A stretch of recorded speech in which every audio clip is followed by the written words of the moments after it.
Good afternoon, this is David Atman, the Channel 1 Atlanta Breaking News Center. We have some breaking news to tell you about right now out of Kansas City, where there has been a shooting at the Kansas City Chiefs Super Bowl parade this afternoon. We understand one person is dead and up to 10 to 15 people have been injured. Let's get the very latest now as we go to station KMBC in Kansas City, Missouri.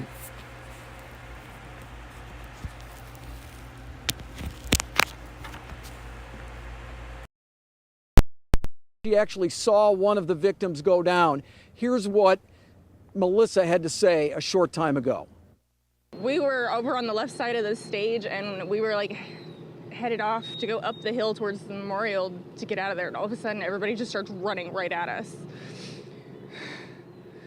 We were probably feet from it. So you heard gunfire? Yes. Did you see people get shot? I didn't see the people on the ground. I saw I turned and fall. ran. You saw somebody fall? Didn't realize what happened until she told me. I'm absolutely terrified right now. And honestly, I don't think I could handle going back to another parade for this. It's not worth my daughter's life.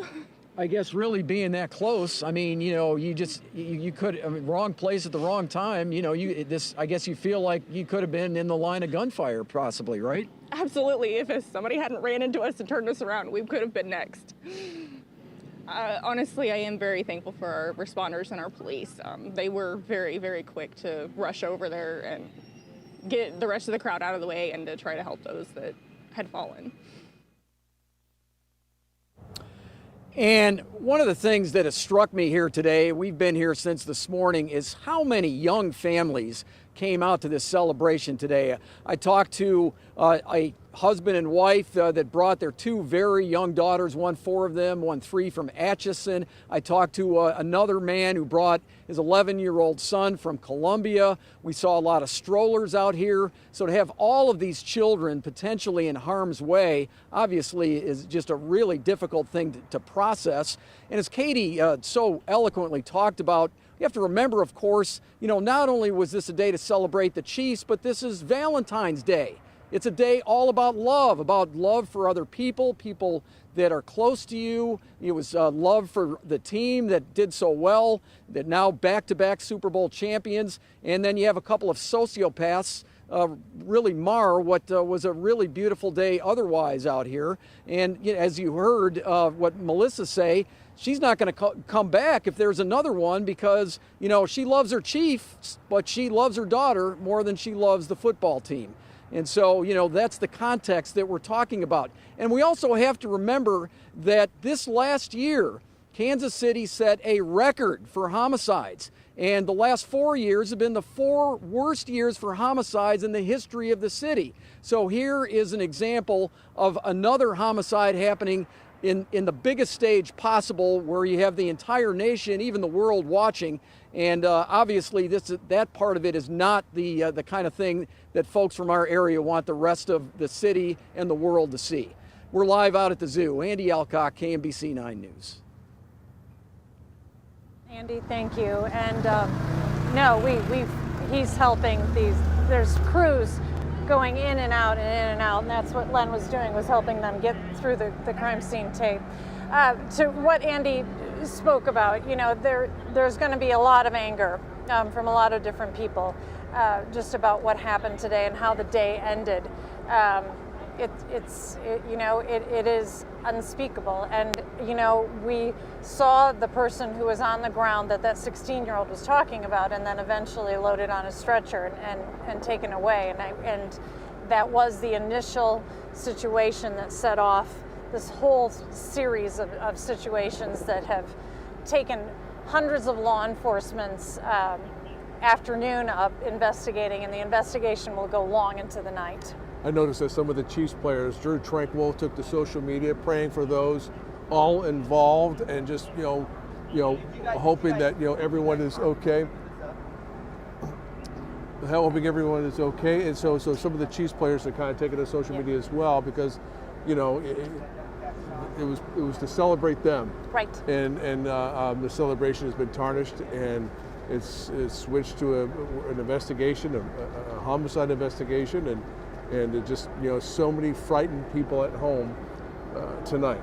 I mean, it's just, you and I saw their faces, and you just can't. It's not going to get out of our heads, and we're going to remember that. And and we were still kind of not in the dark. We knew something was happening, but just not sure what they were seeing. And then the news comes out that it's 10 to 15 victims, and it's a lot for the city to digest.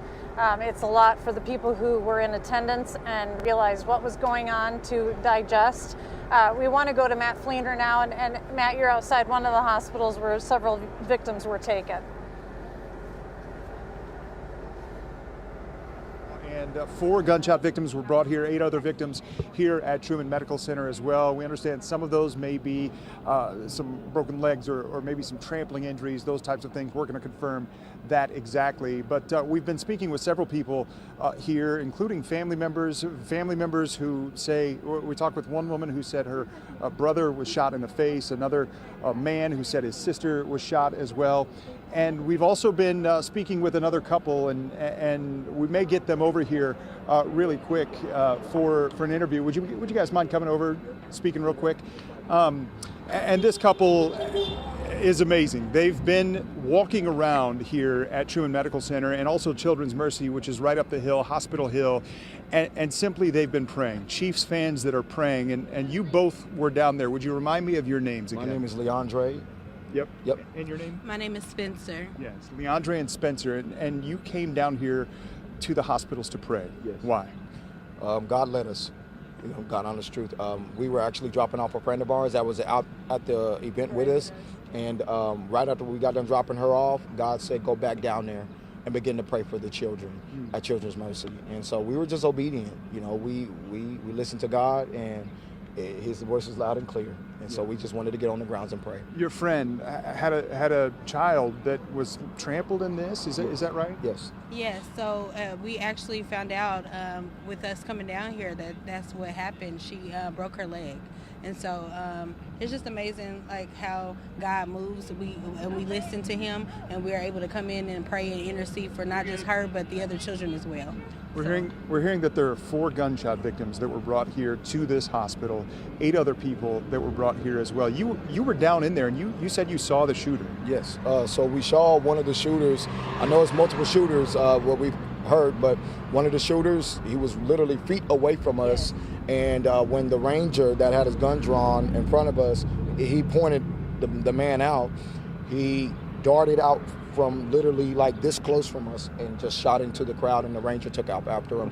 And after that, we was just like, God, this was nobody but you that led us out right in time to get away from the gunshots. Where did you go after you heard the gunshots? Right after we heard the gunshots, we began to walk back to our car, and right after we dropped our person, and then that was when we came back to Children's Mercy immediately to begin to pray.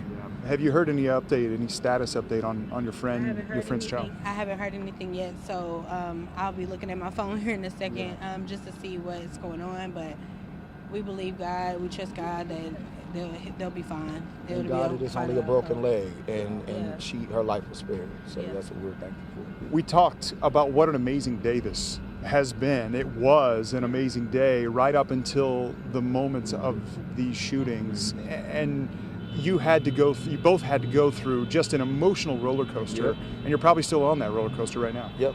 The only thing that is keeping us stable and grounded right now is God. It's our prayer and it's our faith.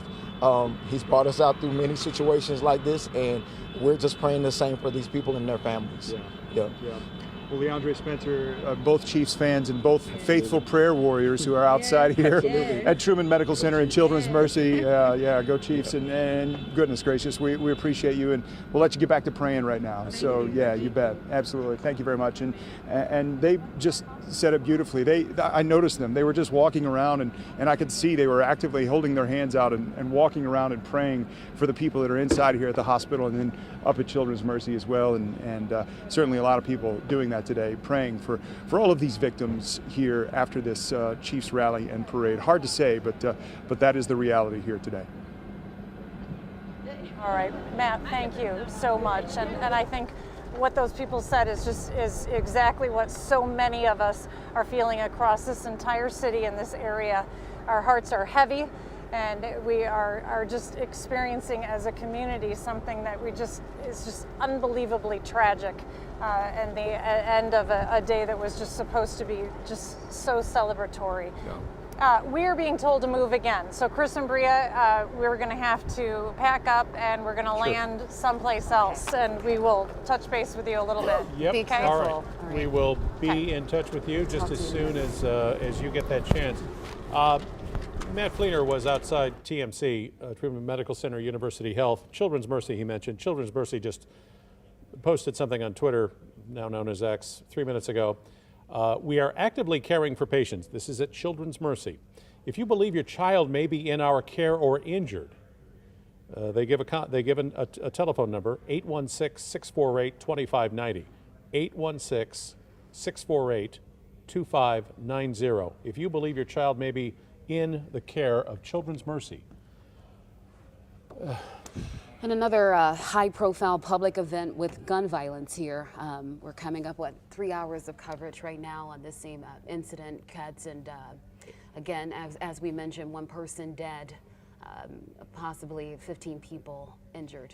Perhaps as many as 15, but that number may also change. We are awaiting another update from the mayor and the chief of police at 5 o'clock outside Kansas City, Missouri Police Headquarters, which is where KMBC 9's Brian Johnson is, who covered that first briefing not all that long ago. And again, I don't know if you have any additional information that is new, Brian, but obviously you are closer to the best information that we have about what happened today. One person dead, 10 to 15 hurt, an exact number not known, and it may change. Yeah, that's right. And we continue to get more information as this is very fluid with police. We got an update from them not too long ago. We are told that 650 Kansas City police officers were on the ground. Another 150 federal law enforcement partners were here for that total of 800 officers along the parade route, at the rally, all standing to serve and protect when that shooting happened at the end of the rally. It was very scary, very chaotic. The mayor says he was walking one direction, began running out as all those officers ran in, and he saw it himself. Very scary. We've seen the videos on social media of people tackling some of the suspects allegedly, as well as first responders, EMS and fire moving in to perform CPR to try and save as many people as possible. I believe it was 4 people critically injured, 1 person dead. We spoke with the chief of police earlier, and here's what she was saying. This is not Kansas City. I'm angered by what happened, but I want you to know that the Kansas City, Missouri Police Department and all the law enforcement officers that were there today, that were serving and protecting, did the best that they could, and I'm so proud of them that they ran into danger, getting 2 people into custody, and at the same time rendering life-sustaining aid to those victims. We were here for a safe celebration, and because of 2 bad actors or more, it is why we're standing here today. We will recover as a city. And we will recover as a city. The mayor also said that he's been briefed from the White House, is offering any federal assistance that they can. Absolutely a tragedy. He said we would never expect to have something like this happen in Kansas City, and we'll remember this for some time moving forward.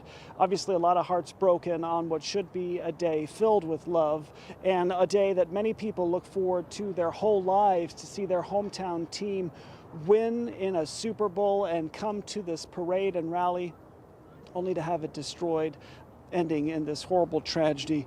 We'll continue following this. We'll bring you more, but for now, live, I'm Brian Johnson, outside police headquarters. We'll send it back to Chris and Bria.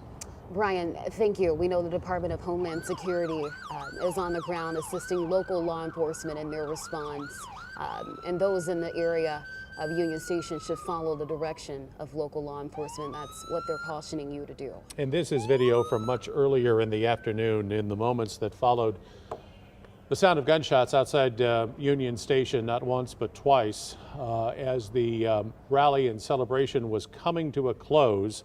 All of this happening on the west side of Union Station as hundreds of thousands of people were in the middle of a Super Bowl celebration involving the Kansas City Chiefs, with members of the Chiefs players and staff and family members all on stage, the mayor on stage, the Missouri governor on stage, other dignitaries as well, and just an absolutely chaotic situation breaking out in a matter of moments.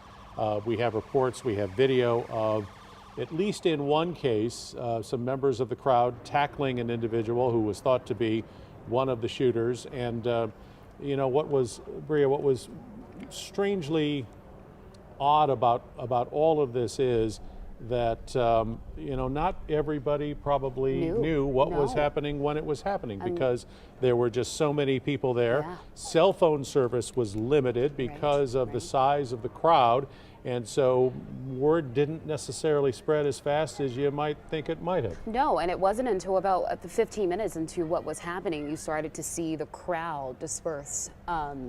But again, what we know so far, I mean, 600 Kansas City, Missouri police officers on scene, and that does not account for the 200 extra officers from outside agencies there on the scene. So just the situation unfolding with a heavy police presence at the scene is just horrific. This was an all hands on deck kind of day for the KCPD, as you're looking at live pictures right now from News Chopper 9 over the scene, which is strangely quiet, but in the background, away from our cameras and everyone's cameras, there is an active police investigation into who did this and why, and if there are any other arrests to be made in this case, a case that is still obviously in its early stages. This is a wide crime scene, as you can well imagine. You can see just some of the crime scene tape there that has been now is in place outside Union Station. The mayor is okay, but there was a moment when he was running from the stage, away from the gunfire, as law enforcement agencies were running to that danger. The governor is okay. Chiefs, players, staff, families, they're all okay, and were able to get out of there safely as all of this was unfolding literally within feet of this Super Bowl celebration this afternoon in Kansas City. And again, the best numbers that we have right now, the most recent numbers we have, one person is dead. According to the police chief, Stacey Graves, 10 to 15 people hurt in this shooting outside Union Station this afternoon. And they do not have the exact number of people with gunshot wounds. And you heard Police Chief Stacey Graves mention they don't believe children and were injured in this, but we expect to hear from Chief Graves and Mayor Quinton Lucas about what's new and on this investigation, and we're still working. Our entire news team is working to confirm more information. And on a day when, again, there were 850 law enforcement officers, most of them from the Kansas City, Missouri Police Department, there to make sure that the parade route was safe, to make sure that the celebration at Union Station was safe, and all of this happening there. Let's go back to KNBC Tonight's Katie Horner, who has been a part of our coverage from start to finish, up on top of the Liberty Memorial there. And of course, you were a witness to a lot of this as it was unfolding, Katie. Yeah, it was surreal. I was just talking to my daughter on the phone. I said it was like, you know, when you see like migrating birds, you know, just flying in one direction, then the whole flock starts to shift direction. That's what we saw. Javier, my photojournalist, said, look what's happening down there. And you could see everybody, kind of the crowd down by Union Station running to the west. And then a couple minutes later, they all seemed to be running to the east. It was just so surreal to watch it from up here. And then not long after that, it looked like it was coming from KCK, fireworks in the sky that had all of us ducking because they were so loud and sounded like fireworks. And then to watch the police presence on the rooftops, the ambulances coming in, the fire trucks coming in, and all the while all of that was happening, this crowd of thousands and thousands of people, most likely unaware of the danger down in front of Union Station, just quietly started to walk to the south, from Union Station towards where we are here at the Liberty Memorial, getting up the hill, getting back to their car, seemingly unaware. And as we've talked to them, most of them were unaware. They saw something, but they weren't sure what it was. And because cell phone coverage was spotty, social media coverage was spotty, they just, quietly, we didn't have a stampede of 100, I don't know, was there 800,000 people? I don't know what the estimate is, but I was impressed at how calm and thankful. I was just thankful how calm people were that were leaving, either because they were unaware or because they chose just to remain calm. Talked to a mother who said she wanted to remain very calm for her children, and she just nestled them up and got them up here and away from this scene. Now, interestingly, as I look back on the lawn that was once full of people dressed in red, look at the trash that remains. And you know what, truthfully, that's not a lot of trash, but usually by now, the crews have come in and cleaned that. I'm wondering if they're holding crews back because it's a crime scene to get in there to remove the trash. So they're just securing it and saying, we'll get to that in a little bit. But that's how it looks from the deck here at the National World War I Museum and Memorial, looking down at Union Station. It's so much calmer now. The large police presence has moved on. I see a couple of vehicles with their red and blue lights, but nothing like just a little while ago when it was just covered with police presence. As you said, 800,000. So people here, and just two bad actors had to spoil that moment. That, according to the Chief of Police of Kansas City, Missouri. Katie, thanks. One of the things that we wanted to mention, and live look right now at Truman Medical Center, and we just got some updated numbers on the amount of victims. Right now, we know University of Health is treating 8 gunshot victims from Union Station. 2 of those victims are in critical condition, and they're also treating 4 other people who have non-gunshot injuries. All right, we're awaiting another update here at the top of the hour from, I presume, the mayor and the chief of police outside Kansas City, Missouri Police Headquarters. That is set to begin at the top of the hour on a day that began in such joyous fashion as Kansas City, by the hundreds of thousands, Chiefs Kingdom celebrating a back-to-back Super Bowl win from Sunday night in Las Vegas, and a parade that started on time at around 11 o'clock this morning down by the city market. The parade route going down Grand to Pershing Road, a right-hand turn, and ending up at Union Station for a big celebratory rally. And the rally was going, I think, as planned. It was normal, as Chiefs fans have become accustomed to now. This is for a generation of Chiefs fans, this is their 3rd Super Bowl celebration. And then as the rally was coming to a close, gunshots were heard, not once but twice, separated by a few minutes, I think. Our crew there heard it, and then saw a mad rush of law enforcement agents heading to that danger. The Kansas City, Missouri Police, and obviously there were other law enforcement members from other agencies heading all of that way to try to take care of this situation. And here we are with now 1 person shot and killed and 10 to 15 hurt. Let's go to KMBC 9's Andy Alcock, who I believe is Kansas City Zoo. Yeah, by the zoo, one of the park and ride locations for the parade and the rally today, right, Andy? Yeah, that's exactly right, Chris. And at this point, we haven't seen a shuttle bus in quite some time, and the parking lot is pretty empty at this point, so pretty much everybody has gone home. Now, as we heard a little bit earlier, Kansas City Police Chief Stacey Graves expressing pride in the officers who were out there and did their duty so well. We heard that sentiment echoed by a lot of people who came back from the parade today. One of them was a young man named Ezra Boyd, 21 years old. He told us he heard gunshots. He wasn't close enough that it was nearby him, but he did see the police officers move everybody away from that area in an orderly fashion. So when you have tens of thousands, hundreds of thousands of people out in a scene like that one, to be able to diffuse the situation the way they did, he says, was very remarkable. We also spoke to a woman named Melissa Clardy, who was with her 16-year-old daughter Elizabeth at the parade. Unfortunately, they were very close to where this shooting happened.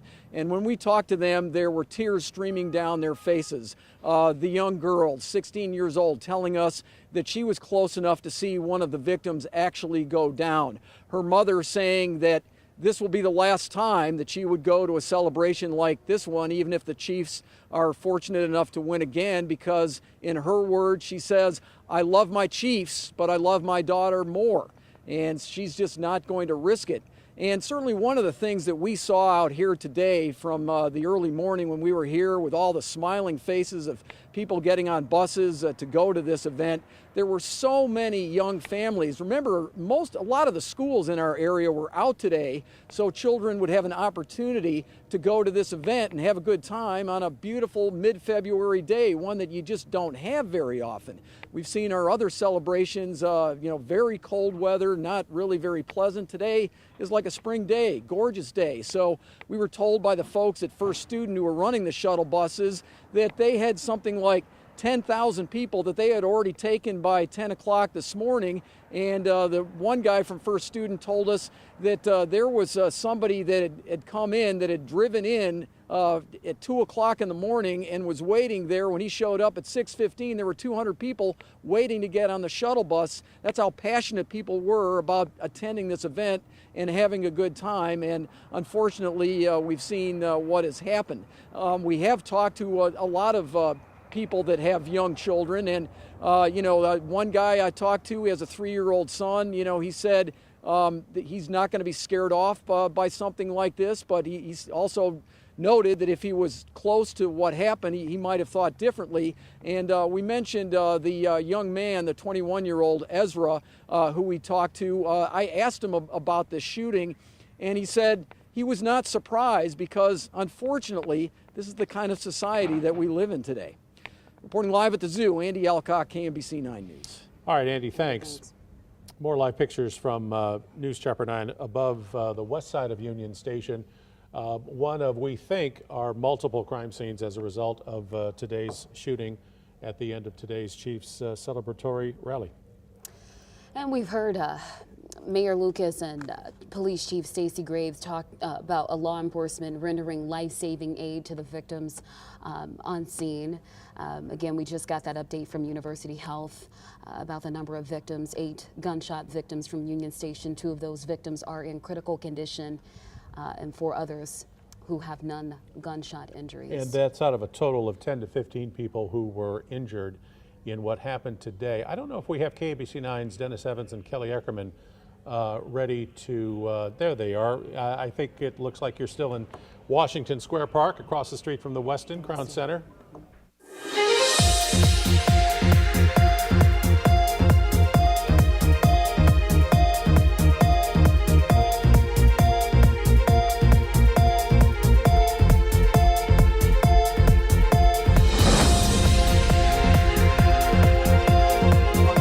Gathering confetti and just kind of wrapping up, and there was a lot of high-fiving, and then suddenly the mood just changed, Kelly. I know, and so many have mentioned they heard the fireworks, which, we are east of Union Station, so we were over here in the park. We could hear the rally, but we couldn't see it. But we heard those fireworks that everyone was talking about, and then we saw the ripple effect. We saw, after those fireworks, all of a sudden, people running toward us, and almost simultaneously police running toward the scene. Yes.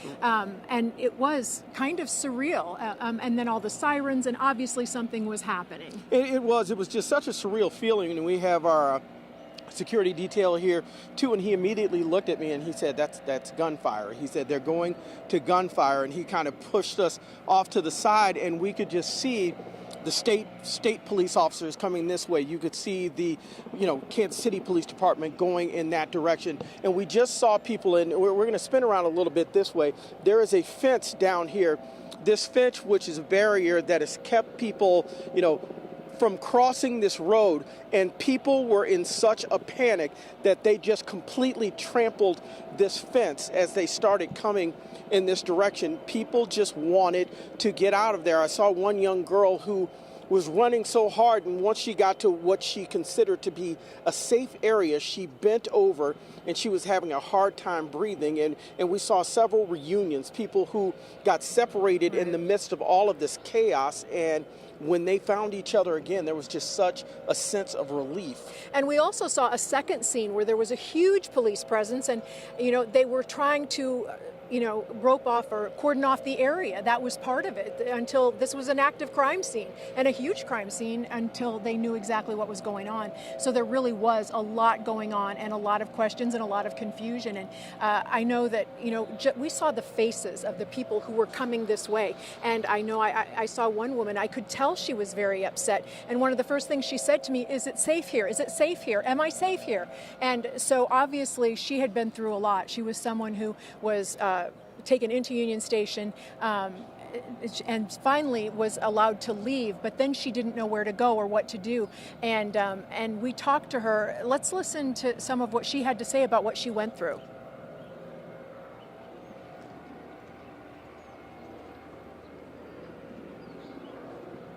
All of a sudden, we see people running, and we hear gunshots, and we take off running, look over, and there's a guy next to us on the ground. And then they told us we have to come up here, and our car is at Union Station. So we're up here wandering around we can't go, everything's on lockdown. You can't go inside a building, so you're just walking around out here. And they had somebody else get shot up here where they told us to walk to. And then we've got two people that came with us.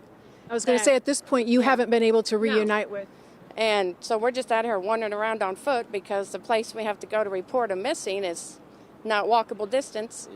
All of a sudden, they all started coming running out, and then you see all these policemen come running in there, and you knew something happened in the station. You knew something happened inside while everyone coming out. Yeah, this is shocking because this is supposed to be a joyous occasion. Listening to them, you could just hear the emotion in their voice, and we cover events, on a regular basis, and this is something, a Super Bowl celebration, something we were all looking forward to. And as I saw other members of the media, when they walked past, there was a look of concern, like, are you okay? Because you can't help but be rattled when you're standing and watching what's a celebration and you see that amount of people come running. You don't know where the danger is. You don't know how severe it is. You don't know if it's a mass shooter. We now know what it is, but in that moment, it was frightening because you just didn't know what was happening. You heard the sound and you saw these law enforcement officers running to the danger. That's the one thing I will say, we saw them head without hesitation. They headed straight towards the danger. And that's when we knew something, was very wrong. And as folks were walking toward us, we were asking them as well, "Are you okay?" And some of them, they were physically okay, but again, they were still looking for loved ones. There were a lot of folks that ended up getting separated during all of this, so that was just another layer of concern.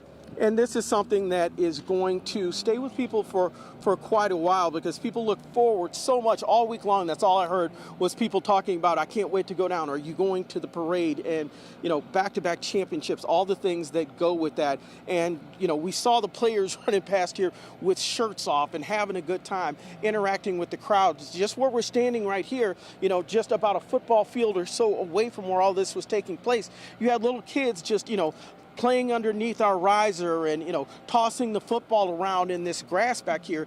And we should be so thankful that law enforcement got in there and stopped this when they did because, there were just so many people in this area. So we're all definitely thankful just such for a that. Tragic way to end. It's definitely a tragic way to end the day, guys. Back to you. All right, Kelly and Dennis, thank you. And we just received a statement from the chiefs reading in part, quote, "We are truly saddened by the senseless act of violence that happened outside of Union Station at the conclusion of today's parade and rally. Our hearts go out to the victims, their families, and all of Kansas City." As we are about to go to News Chopper 9's Johnny Rollins, KMBC 9's Brian Johnson is reporting from Children's Mercy Hospital, where they are now, and we have a better handle, or starting to get a better handle on just how many people were affected by all of this today. At Children's Mercy, they are treating 12 patients right now. 12. 11 are children, 9 have gunshot wounds. Let me give that to you one more time. Children's Mercy treating 12 patients right now from what happened today. 11 are kids, 9 with gunshot wounds. To News Chopper 9's Johnny Rollins over the scene. Johnny? Just when you think it can't get any worse, that is horrible. I mean, and what a tragedy this has been on so many levels. I want to set the scene for you here. This is going to be Union Station, that north lawn that not too long ago.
Tops Kitchen Miami.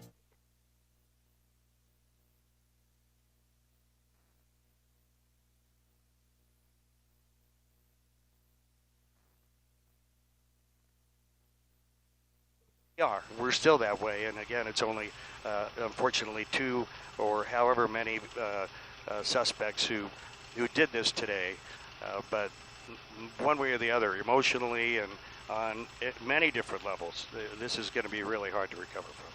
Johnny Rollins, News Chopper 9, back to you in the studio. Hey Johnny, real quick follow-up. As we're looking at a wide shot, obviously there of the front door, the south side of Union Station. Can you give us a little better idea of just how big of a crime scene we're talking about? Does it basically extend across the front of Union Station, beyond it, in the garage? What can you tell from altitude? Well, it's kind of tough to tell exactly where that crime scene tape. And you know, it's not unusual to see police tape up at these events just to kind of direct people in the right to the right area or to wherever they're supposed to go and keep them out of places they're not supposed to. But who would have thought that would turn into crime scene tape today? And that's all over the place, and it's really difficult to tell exactly where they are trying to block off. But especially, it seems like a lot of the activity has been right here at the entrance to Union Station. You go into that entrance, you can go straight into the parking garage, and you can or make the right turn and try and park in front of Union Station. I don't see any tape specifically around the entrance to the garage. So right now, at least, it appears as though the worst of the activity, I guess I would put it that way, would be right there at the entrance. And I know that there were reports of kind of 2 different shootings. You said maybe a few minutes between those. And as far as a second scene, we haven't really identified that. And as far as we know, most of it occurred right in this area. They do have a giant tent up here that turned into a triage, I believe, and that's where they took a lot of the victims, as they did, in fact, have, I believe, almost the equivalent of a mobile hospital or emergency room on site, just in case it was needed, and needed for all the wrong reasons this afternoon, for sure. Chris? All right, Johnny, thanks. And we just got an update from University Health. They will offer an update at 5:15, so we are expecting 2 updates in the next 20 minutes. One from Police Chief Stacey Graves, Mayor Quinton Lucas, and University Health. Let's get back out there to Lynn and Lara, who are at Union Station right now. Lynn, Lara. Well, Bria, we have been moved up the hill. This is on Kessler, away from Union Station. And the crime scene, as you can see that white tape.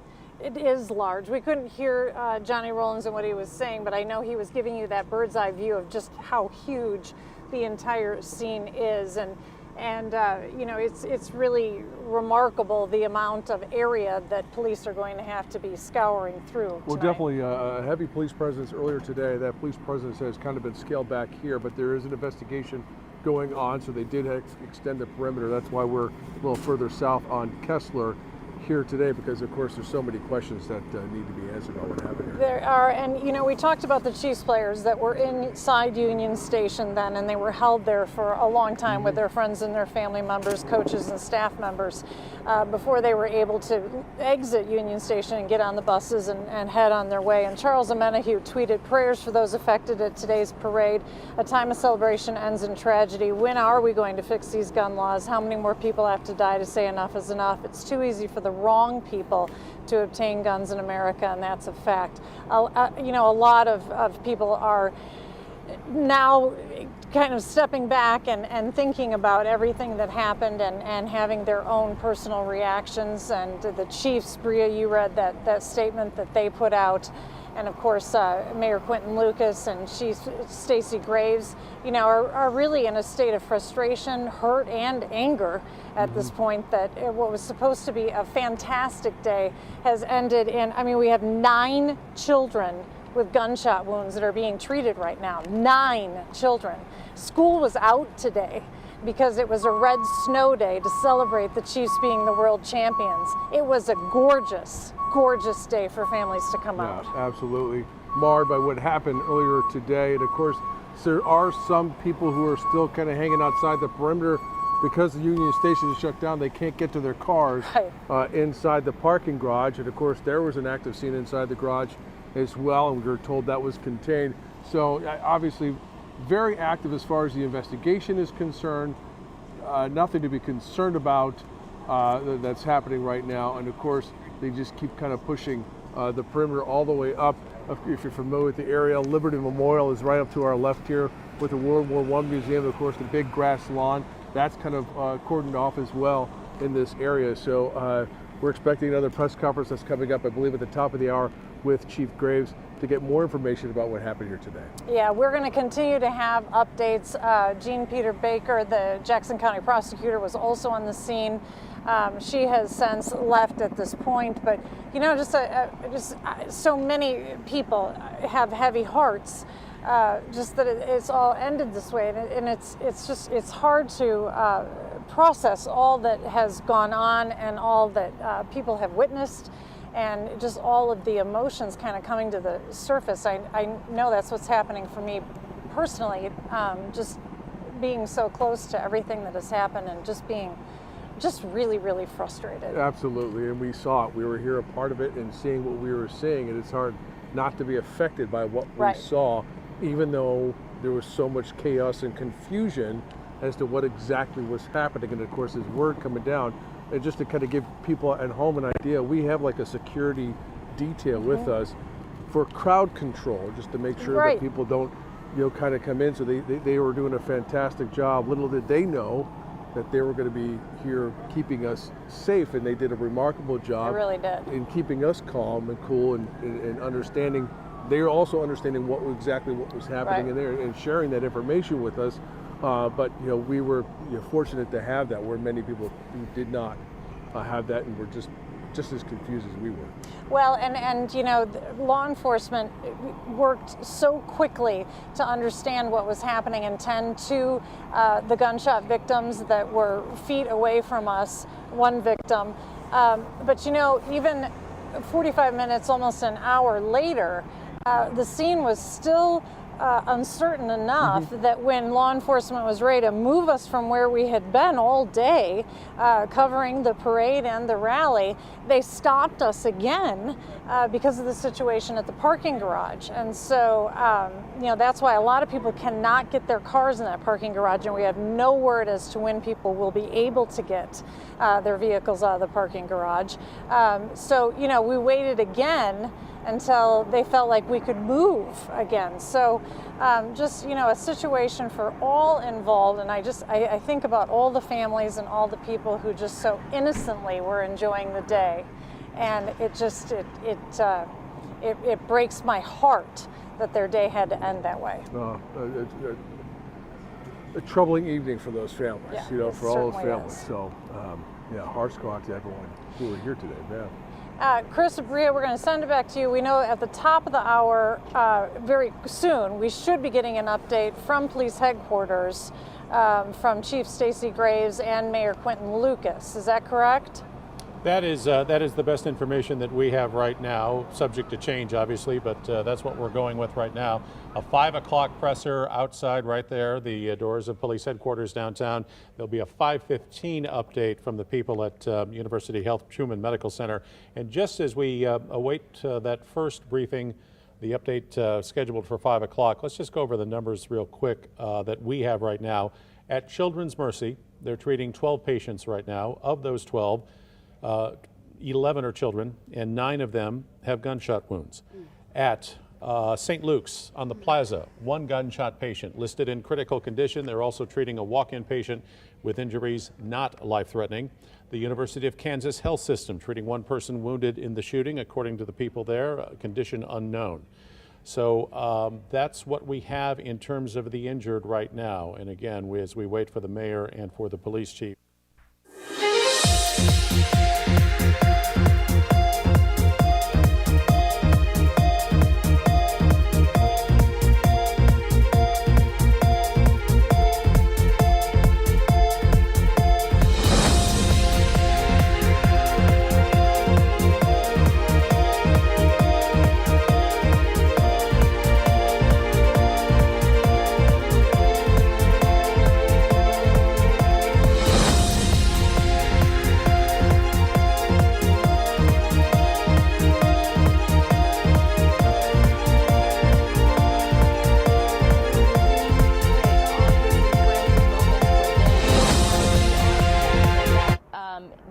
actually happened after school dismissed, and we know 4 students were shot, and we were there not long after this happened on the ground and from above. So let's show you News Chopper 2 capturing that massive scene in the school parking lot where police say those 4 students were shot again shortly after school dismissed. Police say the shots came from a car. The students, we are told, are all at the hospital right now with non-life-threatening injuries. We're told school police, APD, and other agencies responded right away, and all after-school activities are canceled. Again, 4 students shot in the parking lot, now in the hospital. Still a lot to gather, but again, as we just learned, 1 female has been detained. My colleague, Candace McCowan, she is out here now speaking with parents. She'll have the latest on this investigation for WSB Tonight. Reporting live, Michelle Newell, Channel 2 Action News. Yeah, Michelle, it will be interesting, and we need to understand what started all of this today. Thank you. It comes just 2 weeks after a shooting at a Cobb High School. McEachern High in Cobb County went on lockdown after police say 2 students shot 2 people in the parking lot there. Those students are facing charges while the victims are recovering. And we have several reporters working on getting more information on today's shooting at Benjamin E. Mays High School. Be sure to count on Channel 2 Action News. As we learn more, we'll keep you updated. For the first time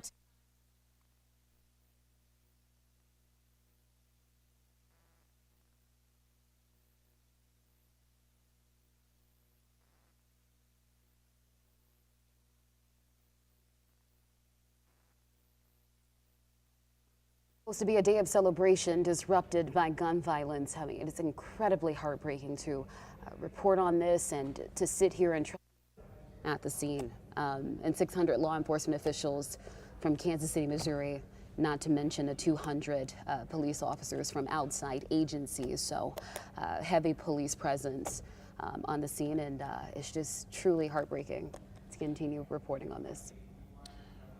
We don't have any additional information to share if you're wondering about suspects. The last update that we heard from Police Chief Stacey Graves was that 2 armed people were in custody. In fact, that was a tweet that the Kansas City, Missouri Police Department sent out not long after all of this happened. 2 armed people in custody. We're not sure if there are more, but that is presumably one of the questions that people are going to be asking here once we get a chance to reconnect with the mayor and the chief of police. And we expect to get more information in at least next 10 or 15 minutes. But let's go back to Lynn and Lara. From our view, we see several crime scenes. Tell us what you're seeing on the ground. In front of Union Station. You know, it's like everybody is vacated and nothing has been cleaned up. The only thing that we saw was, you know, a little bit of sweeping of the stage of confetti. So you see people wandering around, and I think for the most part that's probably law enforcement. My eyesight isn't. I think there's some people breaking down the stage. Are they? Yeah, I think they're breaking down the stage in the back. At least it appears that way, but there is law enforcement in there. Of course, the investigation is still going on.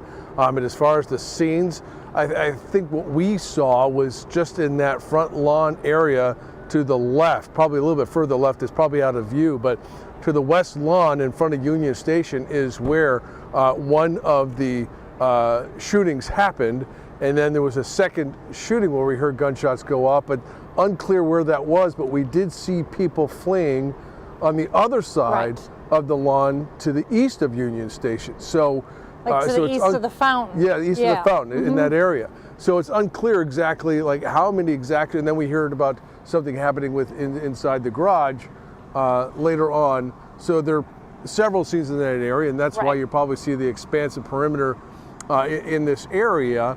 And then, of course, you know, all the people that were here and witnesses that they've been talking to. They actually talked to our photographer who was with us about like what he saw and what he heard. So several people were asked about what they saw and heard with the shootings. And then Stacey Graves talked about this. Chief Graves talked about how someone asked her about some of the people who were here tackling the suspect or making sure that they were kind of helping out and getting this. And she said she heard the same thing, but she was working on confirmation with that as well. So I know that we're waiting word for her to be coming up here, hopefully to share more information about how this horrific incident happened and how they're moving forward. And if you think about it, because literally no one had left yet, because the rally had just concluded. So there are so many people that police want to talk to, and they had, asked people to stay. And every once in a while we would see kind of groups of people leave, and it seems to me that those would have been people that police had talked to, trying to piece together what led up to these shootings, and figure out what happened. So, Bria, I think you said nearly 1 million people. Well, just in those areas, and now you're talking about the west side of the fountain, the east side of the fountain, you're talking about the parking garage. Those are 3 separate areas, and you're talking about hundreds and hundreds of people in all 3 of those areas. So that's a lot of people that they want to talk to, right, and try and see what they saw, including our photographer. And we also saw officers rushing inside Union Station. Right. So it's unclear exactly what was happening. What But was we knew happening that there in were there. people in there with Mayor Quinton Lucas, Chiefs players, other family members, and inside there, for safety reasons. But we did see armed officers rushing, about 24 of them rushing inside Union Station. With guns drawn. So there were a lot of different scenes that were happening. All over different. That was kind of in the middle of it all were the hundreds of thousands of fans that were here leaving or trying to leave. Yeah. And the other thing is, now that I'm starting to step back and realize the magnitude of the situation. Law enforcement also has 2 governors, because the governor of Kansas was here, the governor of Missouri was here. You had the mayor of Kansas City. You have a lot of dignitaries that are in Union Station, including the entire Chiefs football team, plus their families, some of their friends, the staff, the Hunt family. So, whether they were running into Union Station to make sure they were okay, we don't know. But the whole situation was such that too terribly far away from us who had been shot, and then all these other people who had been shot in all these other places. So, when you take the magnitude of the situation and what law enforcement was dealing with, it's monumental what happened in Kansas City today. And it's something that everyone is going to have to process and step forward from. I don't know how. Chris, Bria, ask us whatever you feel like we missed, or to fill in the gaps. You know what? There are a lot of questions to be asked, and they're all great questions, and we are lacking answers, as everyone is at a moment like this. We're still waiting for that update outside Kansas City, Missouri Police Headquarters downtown. The mayor and Police Chief Stacey Graves promising a 5 o'clock update. There's also supposed to be a 5:15 update from over at University Health, Truman Medical Center, and I don't know if the two will coincide, but we'll just have to wait and see. And we have crews at both locations, so we'll have the accurate information. Laura, I do want to ask you this. They moved you guys outside of the crime scene. Tell us just how smoothly did they clear the crowd? Len and I noticed immediately, for as quickly as law enforcement reacted to what was going on, they, on the other end of the spectrum, very calmly were getting people to move out. And it really was a remarkable situation to witness, because it could have been total and utter panic, and a lot more people could have gotten hurt if panic would have just gone through the crowd, but it didn't. And I think a large part of that is law enforcement just swiftly but calmly moved 100%. everyone out.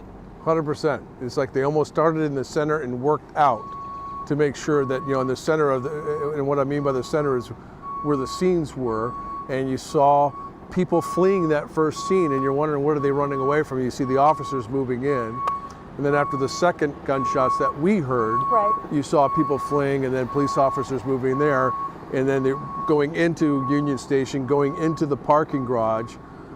Meanwhile, we're watching people trying to leave the area, not aware. I mean, that was my perception, just perceiving the fact that they were, didn't seem to be aware of what was happening. So they're leaving in a calm manner, mixed in with the people who are trying to get out. And you kind of had a little bit of a traffic jam, but how police officers and law enforcement, how they were able to kind of handle the situation to kind of get, I mean, there are people behind us up on this lawn who had no idea. Had no idea what was what was happening, and looking down, and you could kind of see the puzzling look on their faces as they were walking by, like, what's going on?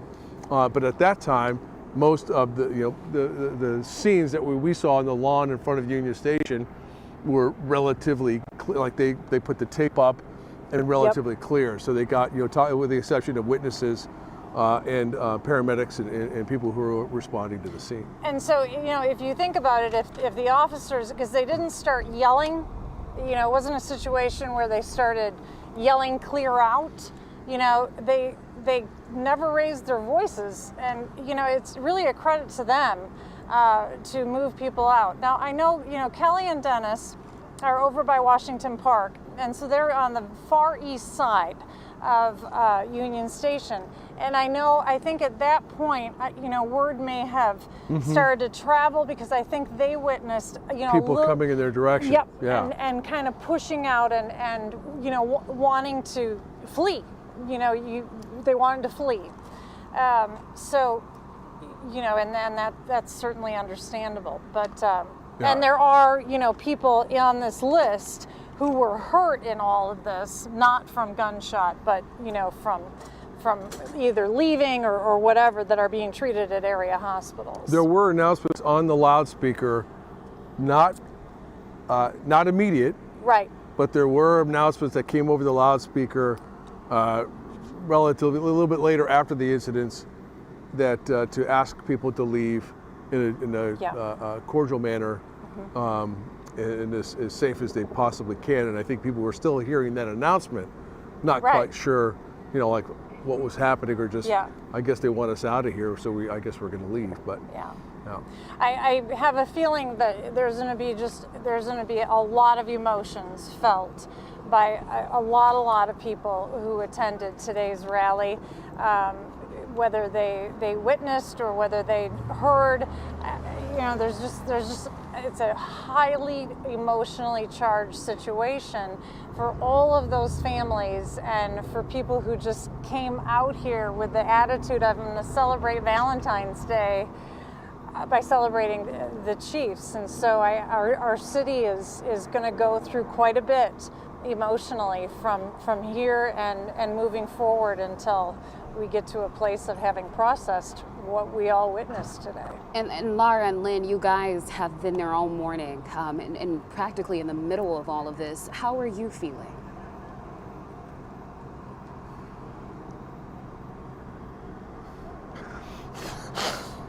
I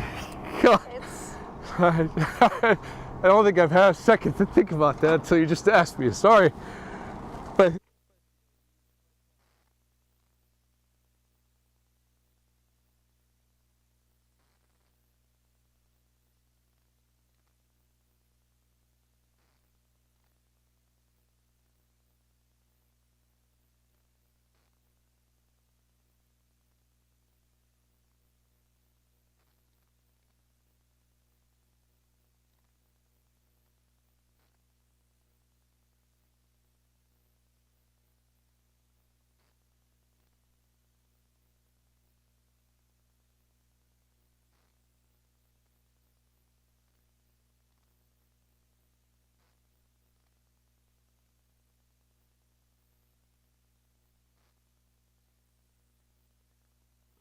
She continues our live Team 2 coverage. Candace, what is the latest? Yeah, this location where officers detained what they say is one woman is about 4.2 miles away from Mays High School where I'm at. And they're saying that they have that person detained and they do say that that person is connected somehow to what happened here at Benjamin Mays earlier today where those 4 students were shot during dismissal. Again, that woman has been detained. They haven't said what her association is, if this is just for questioning or if that's a suspect or person of interest. But again, that location, it's at Baker Road and Hood Avenue. It's about 4.2 miles away from the high school. They were there shortly after that shooting happened here, and they have detained that one person in connection to what happened here at Mays. Still here at Mays, we're talking to some students as they're just now getting out of school and getting reunited, having these emotional hugs with their parents after they were caught and all of this after school today. But I do know that there's still a group of parents and students that are here at the school. They're being held on the tennis courts from what I'm being told by some of those parents that are still there. They've also seen more officers going up towards that school in the past few minutes. So a lot of parents still anxious, very happy to get their hands back on their students and actually see that they're okay, but still waiting to get out of the school as they try and contain the situation here. But again, 4 students were shot here at Benjamin Mays earlier today, and now we know that APD has at least one person detained in connection. Live here, I'm Candace McCowan for Channel 2 Action News. Candace, you're so right. It must be absolutely terrifying for those parents waiting to see their own children again. And there's a lot to untangle. We're talking.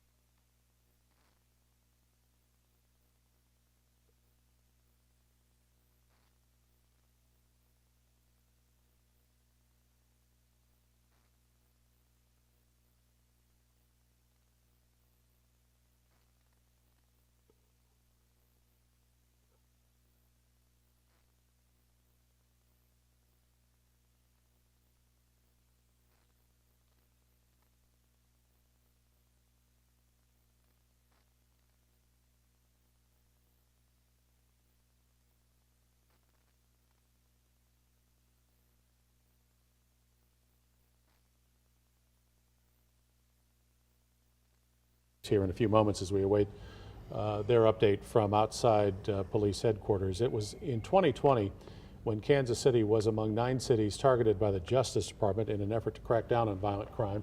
And of course, last year, the city matched a record with 182 homicides, and of course, most of those involved guns. The mayor has joined with mayors all over the country in calling for new laws to reduce gun violence, including mandating universal background checks. And as you heard Len and Laura mention just moments ago, he was there with his wife and mother saying that he was heartbroken and angry over what has happened. This is an absolute tragedy, is what he said, the likes of which we would have never would have experienced in Kansas City, the likes of which we will remember for some time. As we await an update from the mayor and from the police chief, we are also getting word that a 5:15 update from University Health Truman Medical Center will now happen once the mayor and the chief of police have updated all of us their best information after what happened today outside Union Station. 1 person shot and killed. Perhaps as many as 15, perhaps more were hurt, including children, as shots were fired at the end of the parade and rally to celebrate the Super Bowl win by the Chiefs. In what was an absolutely chaotic situation as fans were running for cover, police running to where the gunfire was coming from on a day when Chiefs players and coaches and staff and family members and the mayor, and not just one governor but 2, Governor Parson of Missouri, Governor Kelly of Kansas, were all on stage within just a few feet of what was happening on the west side of Union Station just after about 2 o'clock this afternoon. It's just hard to believe that children were involved. Again, just to go over those numbers, Children's Mercy has confirmed that they are treating 12 patients from the Chiefs Parade rally. 11 are children and 9 have gunshot wounds. We're still waiting on the police chief and the mayor to give us some new information. And as soon as we get it, we'll bring it to you. I think I saw Sergeant Jake McKenna walk out just moments ago, so that may be an indication that that this briefing is going to happen fairly soon.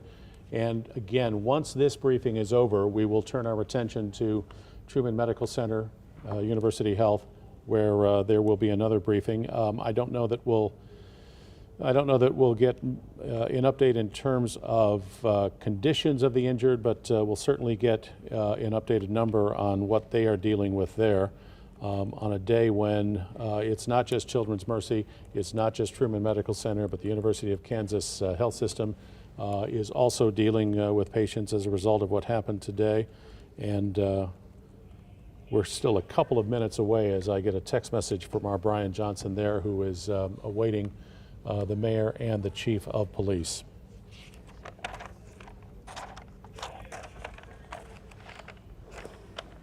News Chopper 9 still over that scene outside Union Station, which is now, as you know by now, a crime scene after what happened today.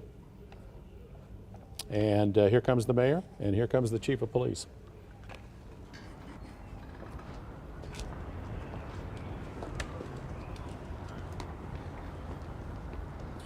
All right, we are here to give another update. Again, I'm Mayor Quinton Lucas.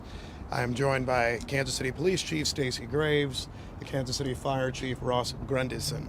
One thing that we want to note at the outset, the situation continues to have updates. Things will continue to change throughout the night. That's why we are here to give you an update right now. The chief, both chiefs, will be giving more information both on the numbers of victims, the status of victims. The chief of police will give more updates on the investigation. A few things to note that we talked about earlier. In terms of who was in danger, what existed, it is my view, as someone who did have to run at the sound of shooting, that there were a number of people who were, in the very least, caught up in the incident in some way. Myself, my wife, lots of families, players, chief staff, and others, their spouses, their families, a number of people who were in or near Union Station. So many people have been touched by this incident, and we recognize that. We also pray not only for the victims, including the decedent that was discussed earlier and their family, but also the victims of the shootings right now, who we hope are recovering inside our hospitals. We'll continue to give you updated information. At this point, we've talked to our federal partners. We have also talked to the Kansas City Chiefs. We will be talking to the National Football League and others. More so, just to hear that all are safe who are with those institutions, and we continue to hope that all of those who were impacted are safe. To the extent you have information about suspects or others, we do encourage you to call the police. However, if for whatever other reasons you have information about the incident, we will be looking to share that through different methods. So if you have information about the incident, suspects and others, please call the police. If you're looking for other information, we'll try to continue to give you regular updates. I'll say this final thing and then we'll come back for questions at the end. Today was tragic for everyone who was part of it. I had the chance to talk to my wife just a moment ago, who said we became part of a statistic of too many Americans, those who have experienced or been part of or connected to a mass shooting. That is something that I hope we all recognize is highly problematic for all of us. I continue to commend our police officers, our firefighters, and others who were there to respond instantly, but we also need to figure out a way to make sure that things like this stop happening in our country. With that, I turn it over to the Chief of Police, Stacey Graves. Thank you. I just want to echo the mayor's thoughts and his prayers, and also to acknowledge that not only the victims who were actually hit by gunfire, but there are a lot more people who are going to be forever impacted by what happened here today. You know, as people were running, you know, a lot of us law enforcement who are running towards the danger also guided those who were in fear of their lives, and that's something to be said of how impactful today's event truly was. Again, we have confirmed there is one deceased person. Our gunshot wound total has went up to 22, and Chief Grundyson will provide a little bit more context to that. Right now, we're still working on a total of number of victims. This is still an active investigation. I do want to comment on the question that I got earlier about a video of some fans tackling someone. We do have 3 persons detained and under investigation for today's incident. We are working to determine if one of the three are the one that was in that video where fans assisted police. Our investigators are working with all of the surviving victims to connect them with loved ones. We are also working to identify our deceased victim so we can notify their family as soon as possible. We are also in the process of staffing a centralized phone number. This centralized phone number will be for those who are victims, witnesses, and if anyone has video or any information about what led up to what happened here today. Again, we are continuously receiving information minute by minute, which is part of the delay of us coming down here. But I do want to pass this on to Chief Grendison to give a little bit more context to some of the status of our victims. Just want to say that all of KCFD's thoughts and prayers are with those families that were affected by this tragedy today. And while we were not expecting it, we were ready and prepared for an event such like this. Our KCFD units, along with our mutual aid partners that were working to assist us at this event, touched a total of 22 gunshot victims. One of those was a fatality. We had 8 what we considered immediately life-threatening patients. We had 7 with life-threatening injuries, and we had 6 that had minor injuries. Of the most serious, the immediately life-threatening injuries, we had 8 of those. Those were all transported and off the scene en route to hospitals within 10 minutes. So we felt the response was certainly adequate and appropriate, and I commend all our staff working there today, along with PD, that did an excellent job under difficult circumstances. We transported 3 different hospitals. We transported Children's Mercy, Truman Medical, and also St. Luke's on the Plaza. Questions? Yeah, so we're getting... Who are you asking? Anyone that can answer the question. So we've heard people talk about gunshots that they heard near the west side of Union Station, and then also gunfire and situations that happened near the fountain and the stoplight over there near the intersection of Pershing. Was there 2 separate scenes? Was there one big scene? Do you know the answer to that question? That is still an active scene. That is a large ground to cover, as you know, the size of the Union Station. I will tell you, we have located that crime scene on the west side of Union Station. As far as in the front of, that is still under investigation. We have crime scene investigators as well as the detectives. We had a lot of our assault squad detectives and our homicide detectives that were actually in uniform today working the assignment. So not only did you have uniform presence immediately responding to the scene, rendering aid, going towards danger, but you also had detectives that were immediately on the scene that are still there and actively working. Are you investigating any sort of connection with the earlier shooting of the day at 27th and McGee? We are, at this time, we don't know if that's connected, but that is something that we are looking at. Children's Mercy says that they want parents to contact them if they don't know where their children are. Do you know that there may be, are there kids there who don't have a parent? I can tell you we have detectives at all of the local hospitals that are investigating, like I said earlier, trying to connect our victims to their loved ones. Should that be the case and it's a child, someone can either contact police, or if that is what Children's Mercy is requesting, of course they can contact them as well. Is there anything you can say about motive?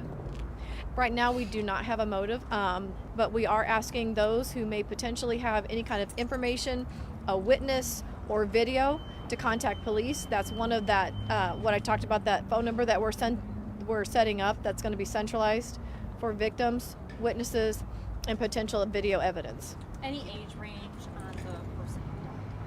I do not have that yet.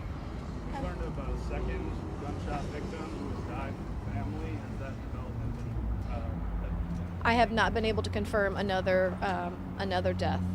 We mentioned that there were some victims taken to Children's Mercy Hospital. I understood from staff at Children's Mercy Hospital that they received, they have 9 shooting victims, and it's possible that one of them was an adult. Do you know how many children were shot, if it was 8 or 9? And when we're talking children, are we talking about little ones or 17-year-olds? Do you know, Chief? Children's accepts patients up to 17. Children's accepts patients up to 17 years old, and but we do not have that information currently on the exact ages of the But you do believe that patients there that were were children that transported. were shot? Yeah, I mean, Children's confirming we did transport to Children's Mercy, but we do not have the ages of those patients. Mayor, how scared? You had over 800 officers deployed to work this parade, to work outside of Union Station, and still in a matter of moments, 22 people were shot. I mean, that's what happens with guns. I won't get in a big debate right now. I think we're still doing an investigation, but I mean, what you saw happen was why people talk about guns a lot. We had over 800 officers there, staffed, situated all around Union Station today. We had security in any number of places, eyes on top of buildings and beyond. And there still is a risk to people. And I think that's something that all of us who are parents, who are just regular people living each day, have to decide what we wish to do about it. Parades, rallies, schools, movies, it seems like almost nothing is safe. And we had hundreds of law enforcement there working hard today. And I do want to echo what the chief said, who are running towards danger.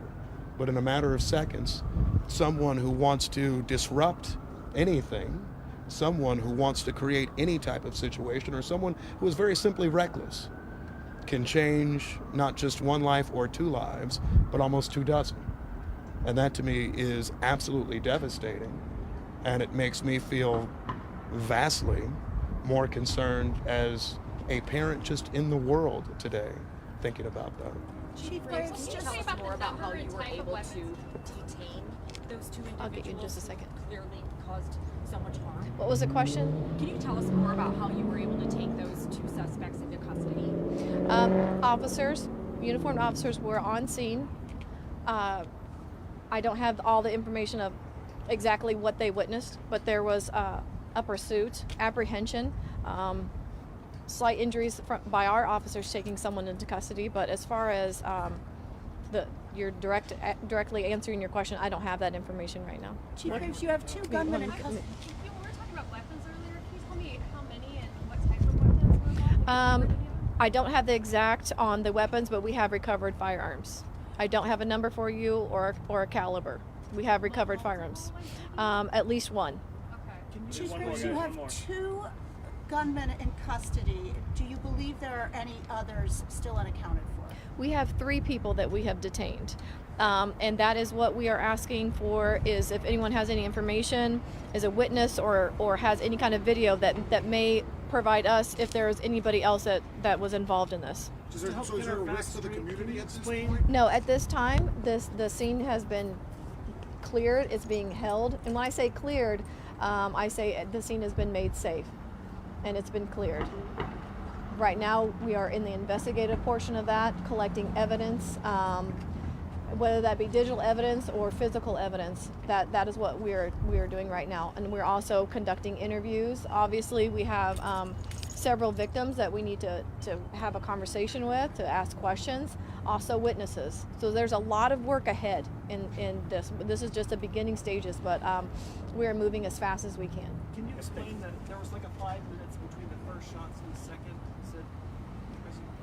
All of that has not been determined just yet.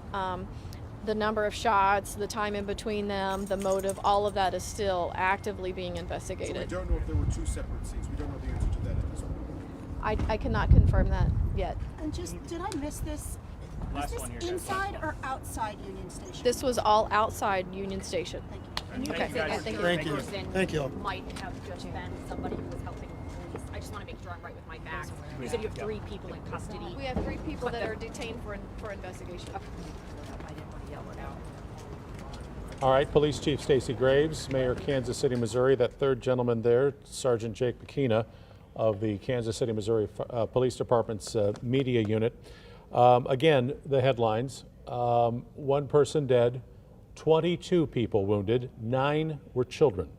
A total number of victims is still to be determined. It is still something that is being worked on right now, but 1 dead, 22 wounded, and of the 22 people wounded, 9 of those people are children.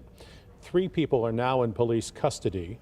This is a situation where police detectives, while they, as you're looking at live pictures of Union Station there from the Liberty Memorial, as the police chief pointed out, the scene has been cleared and made safe, but now continues the process of collecting evidence and detectives talking to witnesses and victims, and that is all ongoing work and may not be finished for some time. And, you know, Union Station is a large ground to cover. The west side of Union Station, as you heard Police Chief Stacey Graves mention, is a crime scene at this moment. Again, the scene is safe, but they are actively investigating the crime scene. We know detectives are at local hospitals, which are Children's Mercy, Truman Medical, and St. Luke's on the Plaza.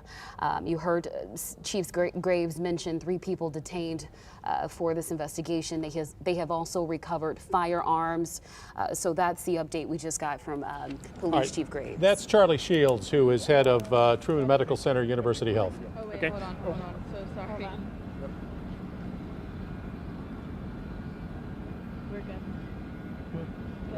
Okay, I'm Charlie Shields. I'm the president and CEO of University Health. Obviously a very challenging day for the city, very traumatic, not only for the city, but also for our staff. So we are a level 1 trauma center. This is what we train for. We implemented our mass casualty protocols. We saw 8 shooting victims in the hospital as a result of that. But we also had a significant number of staff that were on the scene. We were manning the aid stations, so they were able to render aid very quickly to the patients that were injured on the scene.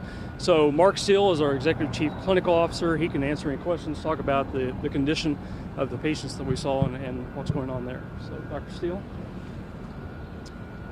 Yes, so as Charlie said, we actually had a total of 12 patients, 8 that were gunshot victims. Otherwise, the other 4 had other sorts of problems. And 2 of the people who were shot are in critical condition. The others are all in stable condition.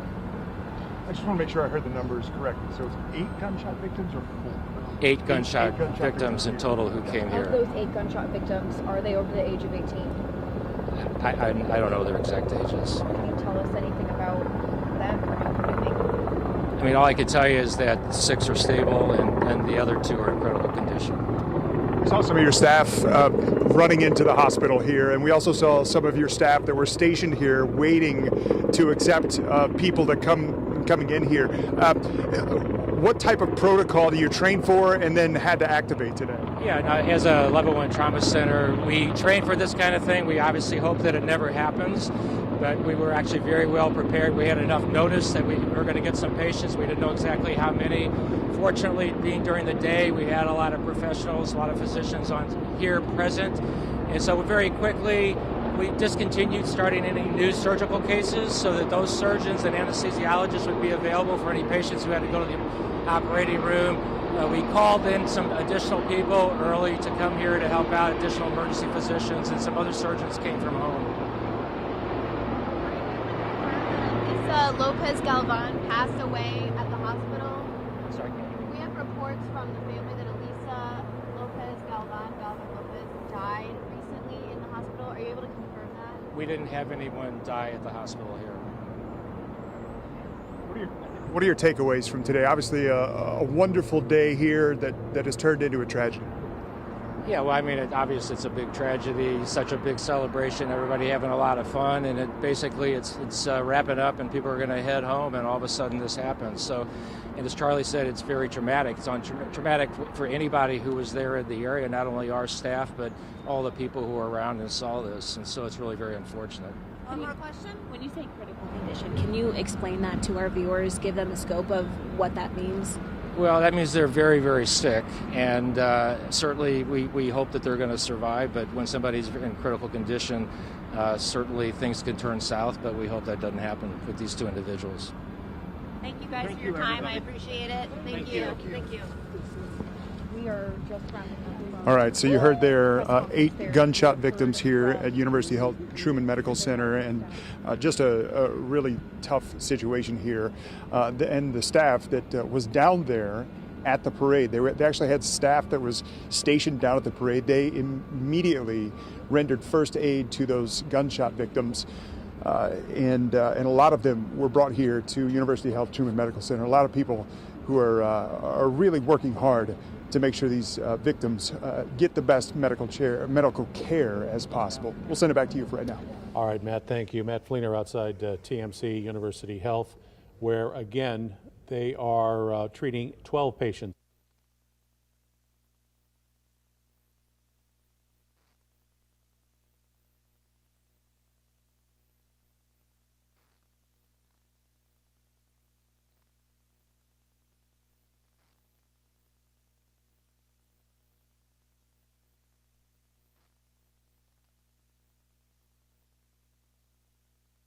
In buses and were in shock. Players were, in the moments after all of this happened, were calming some of the panicked children in the area. People like Blaine Gabbert, that is, backup quarterback, Trey Smith, Austin Reeder. Trey Smith in particular went to one upset child, gave him the WWE title belt that you may have seen up on the stage, and sat with that child until he calmed down. And of course, some members of the Chiefs, including Patrick Mahomes, have been tweeting prayers and support for the victims today. We have some video, and we've been inundated with video, and we have worked very hard to try to make sense of what it is we're about to show you, so that we can bring you the most complete picture we can of what happened in the moments after shots were fired outside Union Station. I think we have one piece of cell phone video right now that perhaps, if I have this, if I have this right, shows some of the chaos that many people saw outside Union Station around 2 o'clock this afternoon.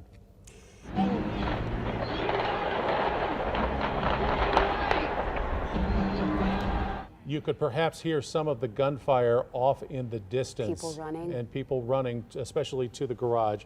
And you see Kansas City, Missouri police officers. You see one victim here being attended to by first responders. And I think this was one of those moments where people knew something was wrong, but they weren't quite sure what.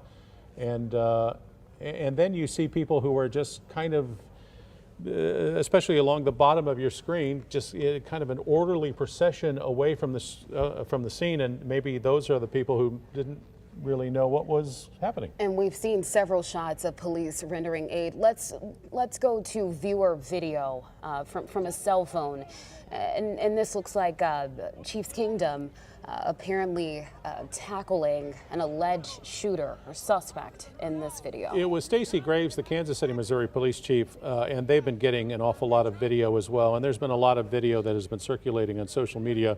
One piece of video in particular, and this may look familiar to those of you who have seen it on social video, but a video of a fan tackling someone who was taken into custody. I don't know if this may have been one of the shooters, at least that's the speculation on social media, but as soon as this happened, one person was seen running from basically the west side of Union Station across Pershing Road, heading east, and was followed and eventually tackled by one, perhaps two, maybe more fans in the crowd. And as a result of the video that you're seeing and the video that police detectives are dealing with right now, Stacey Graves, the police chief, mentioned that the KCPD is in the process of staffing some phone numbers for victims, for witnesses, and if anyone has video like this of what has happened. Now, they don't have that up and running yet, but as soon as they do, we'll of course bring you that phone number again for people who are victims, who saw what happened, and of course if anyone has video like this that they are willing to share. And Chief Graves mentioned that this is just the beginning of this investigation. Let's take a look at chopper video. The man being taken into custody here, he's dressed in all red as you see him crossing the street near Union Station. So again, this is just one of many videos we've gotten into our newsroom showing alleged suspects being apprehended. Let's go to KMBC 9's Darissa White, who is outside St. Luke's on the plaza, where they are also hard at work inside. Darissa? Yeah, we're here at St. Luke's, and there is one person here in critical condition with a gunshot injury. I'm just going to step out the way so you could see there's not a lot of police presence. We assumed there were going to be more police presence or more ambulances, but now according to Kansas City, Missouri Police Chief Graves, there are 22 people shot, and 7 of those 22 had life-threatening injuries. What we do know now is that there were 9 children shot. We know 1 person has died and 3 people are in police custody. From what we understand is that KC police were prepared for a mass casualty in the event of that happening, with over 600 officers present at the rally. We spoke with one woman in the midst of the rally with her 2 children who started running when she heard shots fired. We were up on the hill past Union Station, and we had just kind of been glancing around, and then when we looked towards the stage at Union Station, we seen everybody just take off running. I had my children with me, and we decided at that time it was probably best for us to just get out. There wasn't very many people that were knowledgeable of the situation or knew, but that was our assumption, was that something was happening. It was hard to get an Uber out of there, so we've been walking for the last hour. Still, even with all the police presence, there's still a point of time where you don't feel like you're safe. Kansas City police are setting up a public information number for people to call in or give tips if you have any information. But for right now, we're live at St. Luke's. I'm going to throw it back to you, Chris and Bria. All right, Darissa, thanks. More live pictures again from the aftermath of what happened today around 2 o'clock outside Union Station. As in the words of Police Chief Stacey Graves, the scene has been cleared, which is another way of saying the scene has been made safe. It has been like that for some time. But of course, detectives are in the process now of collecting evidence, and as I mentioned before, in the process of interviewing witnesses and victims, and that is going to take some time. Absolutely, and we also asked the question about the victims, their ages, and you heard Police Chief Stacey Graves mentioned that Children's Mercy accept children up to 17 years old, and so we're still working to confirm that information. But again, 22 people shot, 1 dead. And we know 9 of those people shot were children. And we, of the 3 people who are in police custody right now, the question was asked if, and I'm paraphrasing here, but if they were seeking other suspects at this point, and Chief Graves kind of left the door open to that possibility that perhaps others might be sought in connection with what happened today. That's just going to be one of those things that, not to be cliche-ish, but we're going to have to wait and see just where the investigation takes detectives. And this is obviously the Kansas City, Missouri Police Department is the lead law enforcement agency on this case, but this is also an investigation that involves federal investigators and state troopers as well. Let's go to KMBC9's Matt Evans, who is up above Liberty Memorial. Matt? Hey, Chris. Yeah, here up where you can see kind of the whole scene. You've seen these pictures probably quite a bit.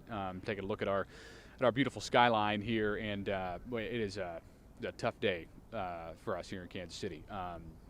Obviously, just the jubilation of this morning when the sun was rising, and now as the sun is setting, we're all in a bit of a state of shock and a state of anger, disappointment. I mean, just a wide range of emotions that the city has felt, from just the civic pride that we have had since Sunday night when the Chiefs won another Super Bowl to this moment has been a complete 180, as we are now trying to wrap our heads around what happened here. And so are a lot of people. We talked to a lot of people as they were running from the scene. We were working our way toward the scene. We've got some sound with someone. I'm not entirely sure what this soundbite was or who this was, but this is somebody that we talked to earlier on today. I was just after the rally finished, and so there was kind of this type of firecracker sound, so that people scatter and then start running in towards the east side of Union Station.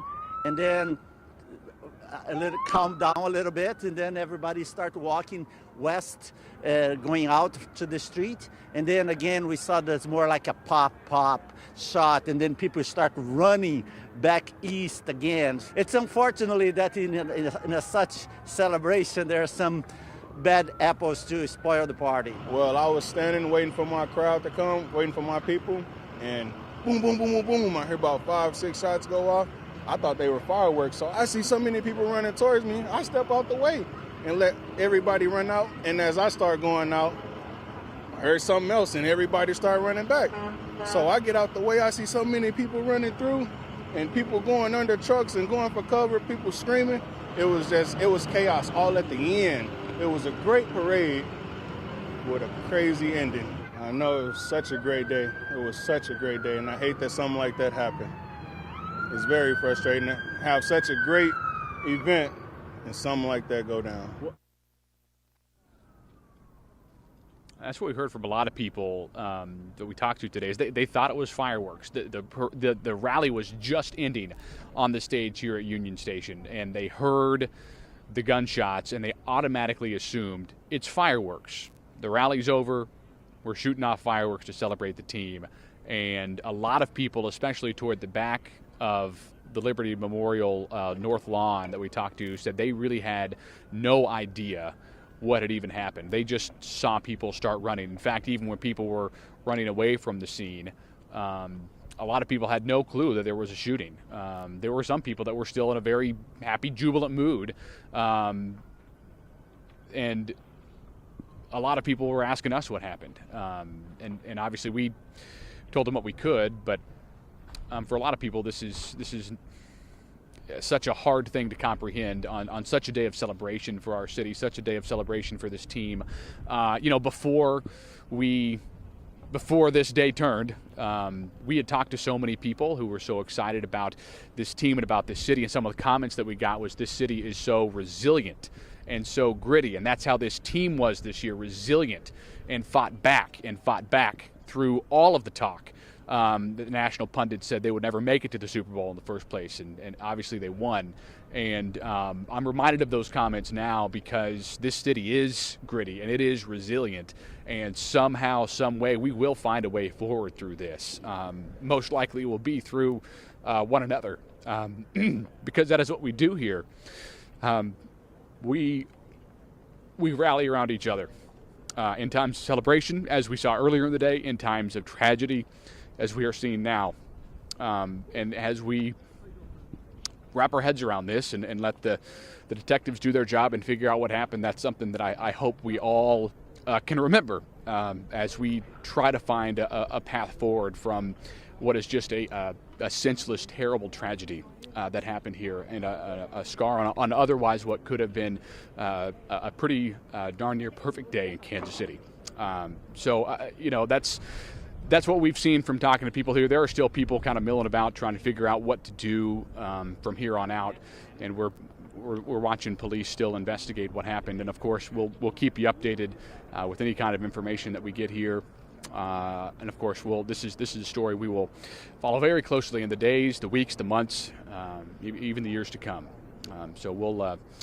That's what it's like from here at the top of the National World War I Museum Memorial, looking out over this city as the sun is setting now on this day.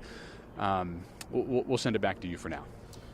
Matt Evans from the Liberty Memorial. Matt, thanks. And I think Matt and earlier Len Jennings and Laura Moritz and so many others of our staff who have spent so many long hours covering this story, and in so many respects our coverage is really just beginning, quite honestly. But we're all sitting here trying to wrap our heads around what has happened, just the unimaginable.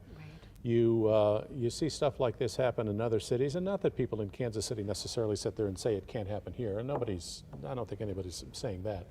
But the fact that it has happened here has thrown us all for a loop. And we started this day with smiles and happy, and now it's heartbreak. Matt Fleener, let's get out to him. He's at Truman Medical Center, correct? Hey, Matt. Hi, Brian, Chris, and just heard Matt Evans talking, and that mood is here today at University Health, Truman Medical Center as well. It's this mood that, hey, we were going to have a great day. We were having a great day here in Kansas City, and then it turned very, very somber. And just seeing the scenes of family members that have been milling outside of the emergency room here, and then they were whisked away to the chapel by the staff here at Truman Medical Center in some sort of a briefing and learning updates about their loved one who had been shot at a Super Bowl parade and a rally, and it just doesn't make sense. But I'll go ahead and give you the update that we just got from Charlie Shields, President and CEO of University Health Truman Medical Center, and Mark Steele, Clinical Director here.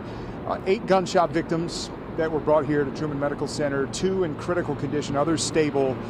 The other injuries that were brought here, there were 4 others who did not have gunshot wounds, but they were brought here for treatment after what happened there and presumably trampled. One had a medical condition, that type of thing. They did activate a mass casualty protocol here at University Health Truman Medical Center. They had multiple doctors. I saw them, multiple doctors and multiple staff that were just back in that bay who were standing by waiting for the victims to come in. They had stretchers. They were waiting by those stretchers, just waiting for victims to come in, and they had several victims come in here. And they also had staff, University Health Truman Medical Center had staff that rendered aid down at the rally. And we saw a lot of those staff actually coming back here after the rally to help. So they rendered aid down there, and they rendered aid here, and man, gosh, it's just been a tough scene to watch here. A lot of these people coming in very, very critical condition. Again, 2 people in critical condition here, and the staff, the doctors here. This is a level 1 trauma center, so a lot of these people are very, very well trained. They deal with shootings here day in, day out in Kansas City. Not at this scale, but they did great work to help save these people in here. We did understand that surgeries were stopped inside the hospital here so that they could redirect doctors and nurses to help those victims that came in here after this rally. And what was a great day turned into a tragedy. We also talked with a couple here, and I want to get to this. We talked with a couple here who was praying around the hospital, and they had just brought their friends down here to Children's Mercy, which is just up the hill. They brought their friends here who had a child here, but they were praying around the hospital, and this is what they said. They were actually down at the shooting and saw the shooter. Let's listen into what they had to say. After Travis Kelce got done speaking and everything else, there was a couple that said, okay, yeah, it's time to go, and Holy Spirit had told us, was like, hey, follow them. And so we followed them right out. And as we were walking out, we heard shots. And at first we thought it was fireworks. And then we began to see people move and running around. And one of the shooters were like right behind us in a tan jacket. And one of the Rangers had his gun drawn, and he was running out. And then a guy had pointed towards my direction, but he was behind me. The shooter was behind me. And when the Ranger saw that, the guy took off, boom, right into the crowd in front of us, and then everyone started panicking and stuff like that. But we got right out just in time, listening to God's voice. It happens like that every time. Yeah. But so we're out here now just interceding. We were actually left. We dropped off one of our people that were with us, and we're safe now. And then God told us to come right back down to Children's Mercy and begin to intercede for these children. And then one of actually the children that we know and physically in our family are in Children's Mercy right now, and her leg is broken. Again, you heard that, a broken leg, one of the injuries here just up the hill here on Hospital Hill. 9 children being treated for gunshot wounds inside Children's Mercy. 8 people here at University Health Truman Medical Center being treated for gunshot wounds. Just a horrible, horrible day here in Kansas City. And now let's get to Lynn and Laura, who were there at the scene as this was all unfolding, guys. All right. Yeah, thanks, Matt. Matt, thank you. And you know, our crews, I can hear it in all of our reporters' voices, that, you know, the information is starting to sink in. And I feel like at home it's starting to sink in for you as well. the magnitude of what happened today. And, you know, for that, I am incredibly saddened by what happened. And I think Matt Evans, you know, he said we will figure out a way to go forward. I do want to speak on behalf of everyone in the city in terms of the emergency crews, law enforcement, and the hospital. Just how quickly they responded to everything and just moved into protocol in taking care of those who had been shot at the 3 hospitals that the victims have been taken to, and just watching paramedics taking care of victims here at Union Station. It was really just a phenomenal effort, and just that switch just flipped quickly.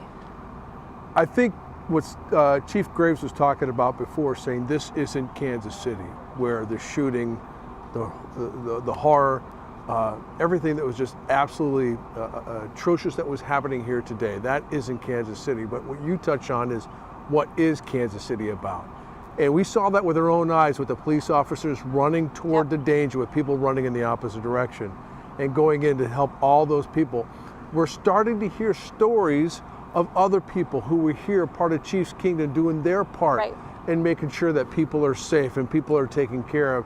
And we're starting to hear people kind of outpouring of love, and you talked about Matt Fleener, people showing up to start praying. Marquez Valdez-Scantling is tweeting out, you know, he wants to help the children right now who are suffering. If anybody can get in touch with him about who these cars. That is Kansas City. That is Kansas City. We've had, nearly a decade ago, we had something very devastating and tragic happen in our community. And as horrifying as it was, Kansas City really came together. Yes. And really showed what we're all about, the love and the care and the respect that we have for each other. So as horrible as today is, and these families are going to need our hugs, they're going to need our prayers, they're going to need our support. But what Kansas City has shown the world is how resilient we are and how capable we are of showing so much love, even during the worst of times that we have experienced here. Yeah, absolutely. And we'll do it again. And you know, the people that stayed around that first gunshot victim that we saw that wasn't very far away from us, I mean, they stayed next to that person. I don't know if they knew that person or not, but you know, there were a lot of people that just stayed Heroes. there. Yeah.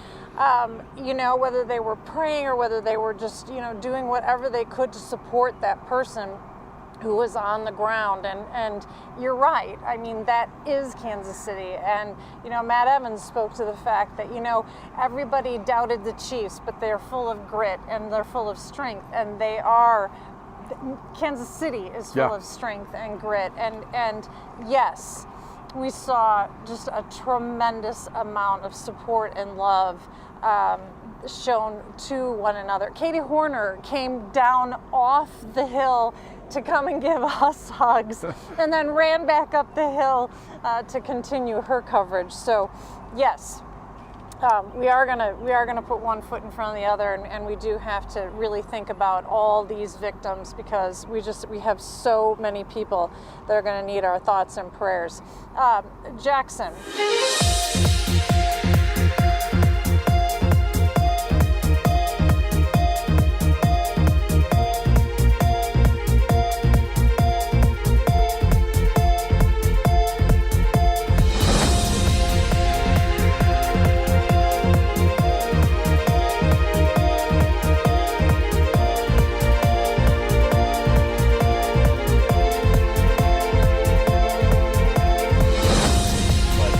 Still very sad to be out here, quite frankly. Really hard just to think about.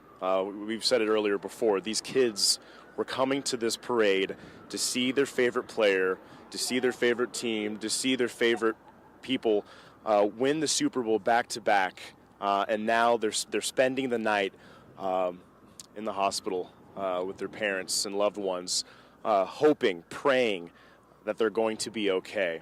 And I concur with what Matt Evans and Laura, I think you mentioned it, and Len, and everyone has been saying tonight. We're going to find a way to come together and heal through all of this. We're going to find a way somehow through this tragedy. This day has just been a whirlwind.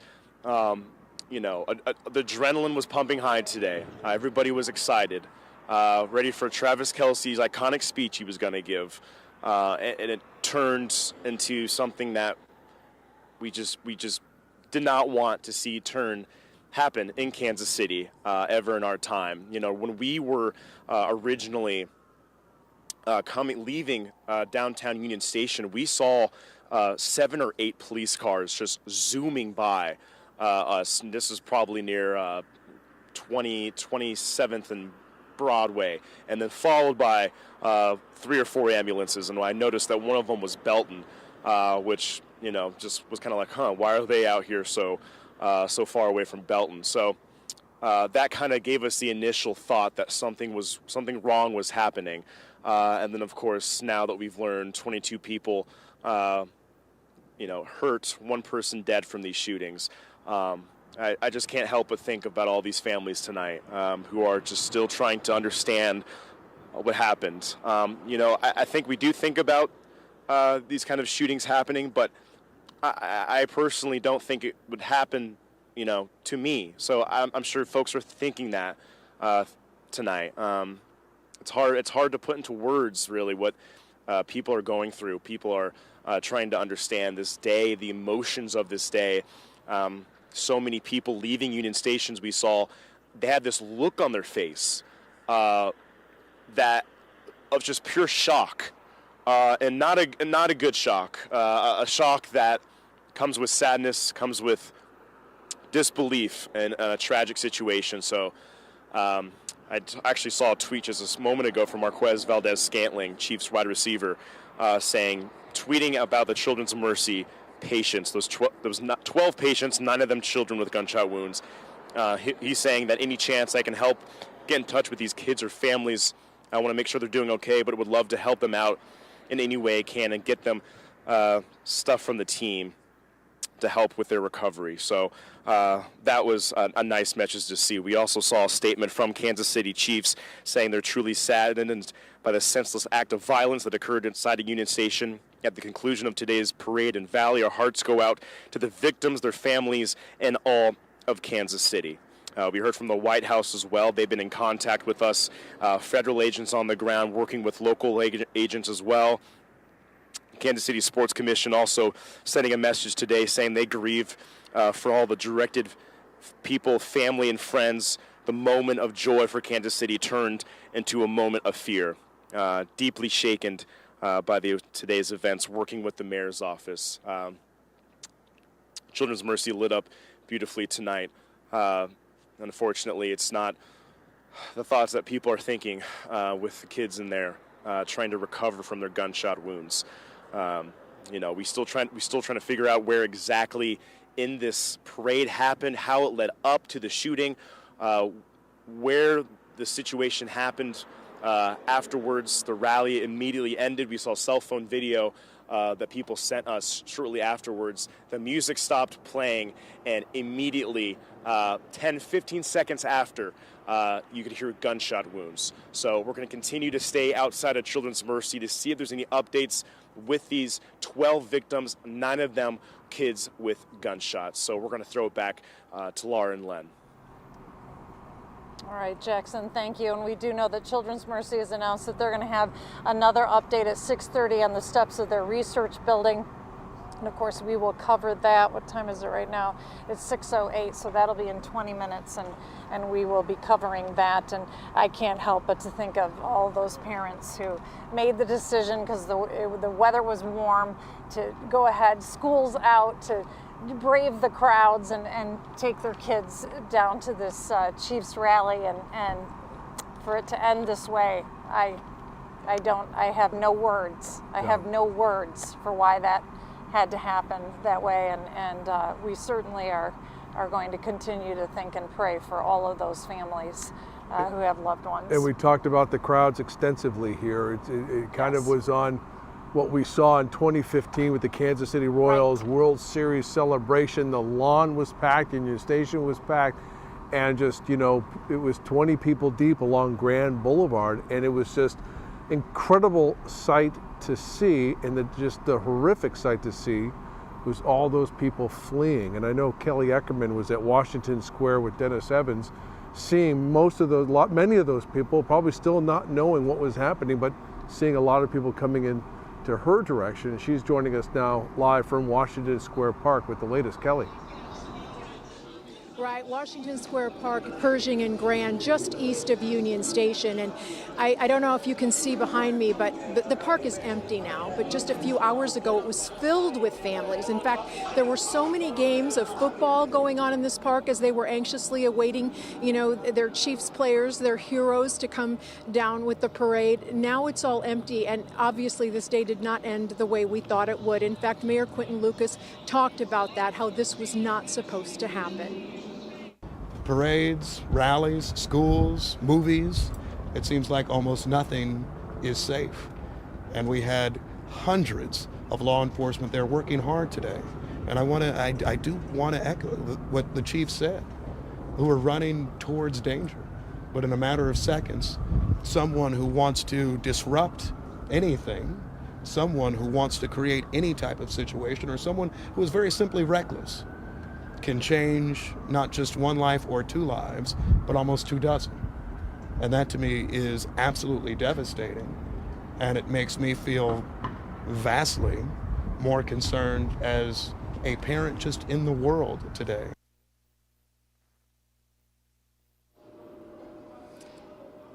And again, this day did not end the way anyone thought that it would. And there was so much disbelief as we saw folks running from Union Station. We are not that far from the crime scene right now. And while the park is empty, there is still a strong police presence here. I know the world was watching Kansas City today because of the Chiefs' victory parade, and now we're making news because of this mass shooting. My phone has not stopped ringing today from people wondering if I'm okay, if my family's okay, because they knew I would be here today. So I know this is having a ripple effect. I know there's a lot of folks out there still worried if they weren't able to meet up with their loved ones. So again, a tragic day for so many people, and it's still a little hard to believe when you think about what was happening here just a few hours ago.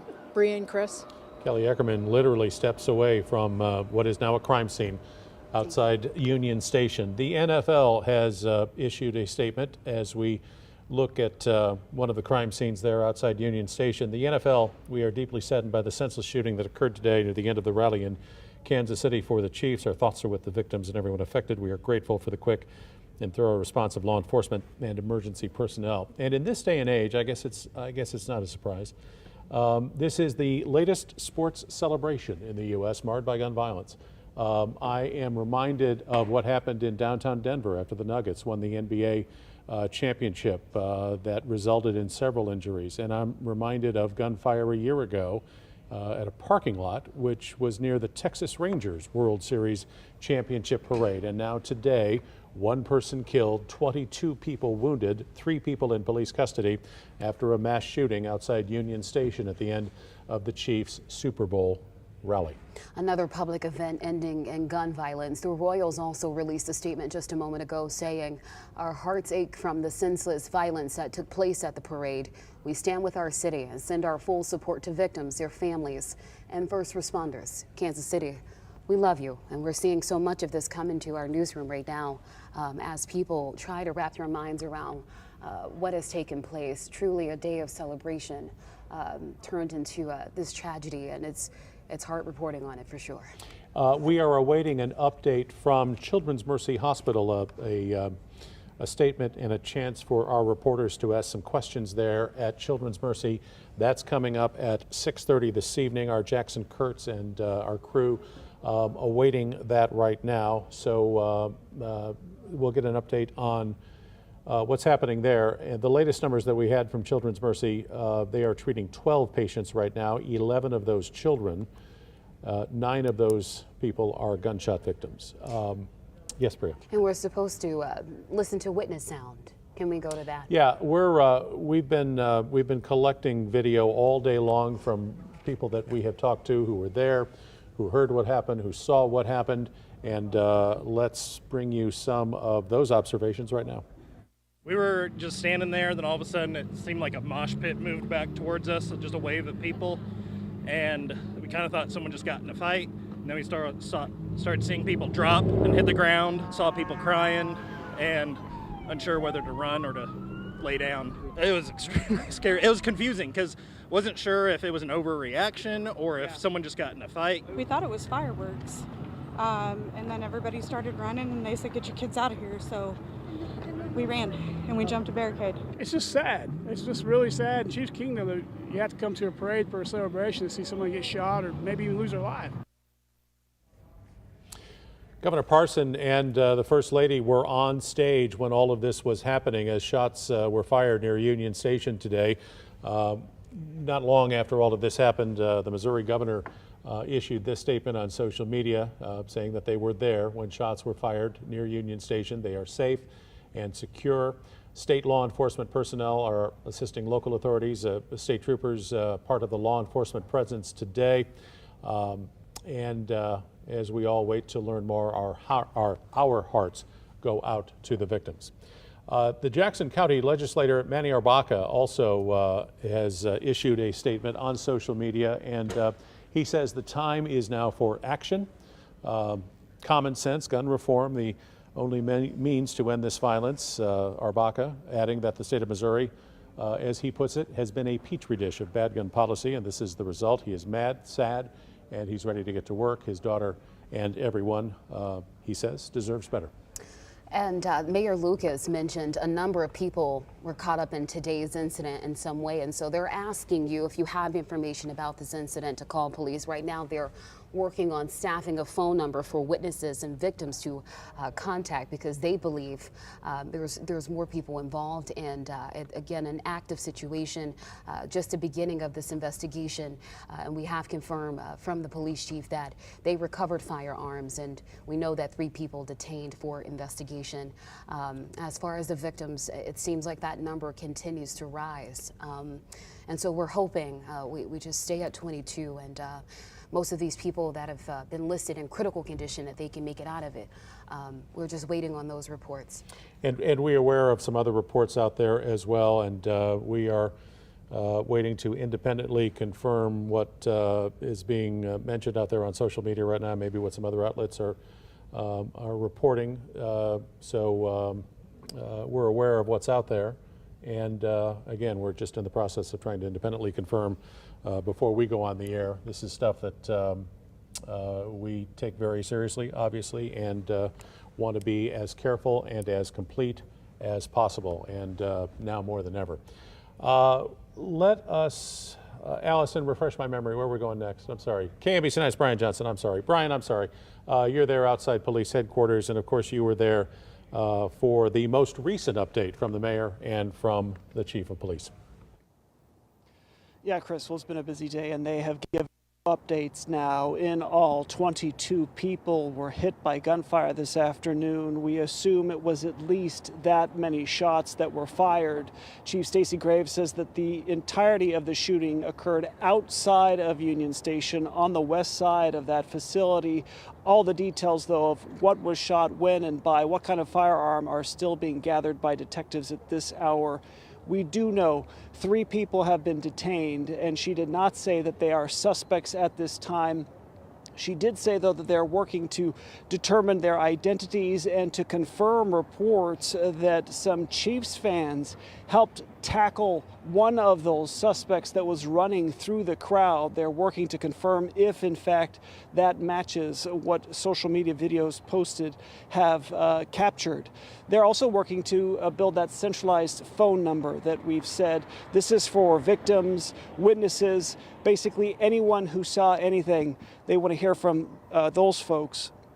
The fire captain, Chief Ross Grundison of KCFD, he says that first responders acted very quickly. They were able to, within 10 minutes, transport all 22 victims that were shot to 3 different area hospitals, University Health, Children's Mercy, and St. Luke's. So they're pleased by that. We also spoke with Mayor Quinton Lucas. He says today what happened was tragic for everyone, not just the 22 victims, but for everyone who attended. And he also said that it has become a statistic, a mass shooting statistic that is highly problematic for everyone in Kansas City. Here's more of what he had to say. I mean, that's what happens with guns. I won't get in a big debate right now. I think we're still doing an investigation. But, I mean, what you saw happen was why people talk about guns a lot. We had over 800 officers there, staffed, situated all around Union Station today. We had security in any number of places, eyes on top of buildings and beyond. And there still is a risk to people. And I think that's something that all of us who are parents, who are just regular people living each day, have to decide what we wish to do about it. Parades, rallies, schools, movies, it seems like almost nothing is safe. And we had hundreds of law enforcement there working hard today. And I do want to echo what the chief said, who are running towards danger. But in a matter of seconds, someone who wants to disrupt anything, someone who wants to create any type of situation, or someone who is very simply reckless, can change not just one life or two lives, but almost 24. And that to me is absolutely devastating. And it makes me feel vastly more concerned as a parent just in the world today. And there you have it from Mayor Quinton Lucas. Of course, everyone giving thanks and gratitude, support to the law enforcement, the Kansas City police officers, the FBI who ran in to respond to these shots as they happened in real time. And also, whoops, we lost him there for just a moment. Well, our apologies to KMBC9's Brian Johnson right outside police headquarters. A lot of video has been shared on social media, and this may be one of the videos that perhaps has been shared the most, showing a couple of onlookers chasing and tackling someone, holding that person down until a couple of police officers arrived. And in this particular instance, Police Chief Stacey Graves, in a briefing that Brian Johnson was at not all that long ago, this is one of three people who are in custody right now in Kansas City, Missouri, police custody. They have, obviously, officers and detectives have received a lot of video out there. There are those two law enforcement officers taking control of that situation. This is video that obviously happened moments after shots were fired as the rally and the parade were coming to an end outside social media. As I say, there's been an awful lot of social media video being shared. We have shown you our video of police running through what was a crowded and chaotic scene on the west side of Union Station after shots rang out the first time. And again, there were two instances of shots fired minutes apart as the rally was coming to a close there at Union Station. There's another video out there on social media that I've seen showing someone apparently performing chest compressions on a shooting victim as another person was nearby on the ground in pain, and you could hear the screams of people in the background. And all of this happened literally within feet of KMBC9's Len Jennings and Laura Moritz, who were right in the middle of it all as it was happening. Guys? Well, that video certainly speaks to how brave those two people were, and the wherewithal to go ahead and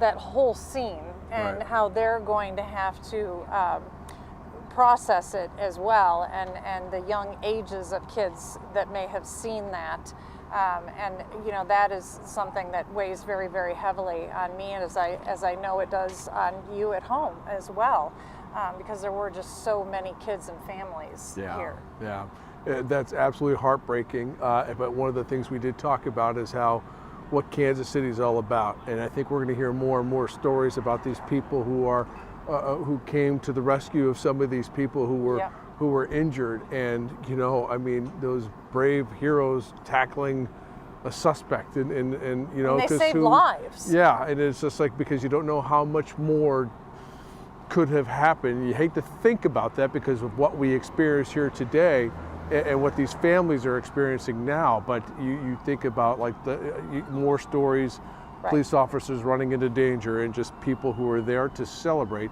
decided to put on a cape and turn into a hero and save lives today. So it's just truly remarkable. And you talk about those kids, it's just we have kids, and just there's discussions that are happening tonight, and I don't have the answers of what to say or not to say, and how to and I'm going to have to say something. Where was Daddy today? And that's a tough conversation that I think a lot of parents are going to have with a lot of those kids who are going to have a lot of questions. And and I know schools are probably going to have grief counselors and people who are going to be there to kind of help all of us get through it. But but we'll get through it. We'll get through it. It's hard now. It's hard, and there's like I said before, there are people here.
All day. It was great to see. There was a man who came through, I think from a Chick-fil-A restaurant, who came in. He's like, I wanted to make sure that these police officers who've been here all day are fed.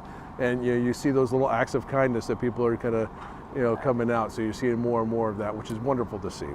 And as the hours continue and we go into days, we know we will see more and more and more. That support will grow for one another, and just in all the texts that we've received from people who we've worked with in the past who live on different parts of the country, are reaching out and just showing that kind of love, and it's worth it.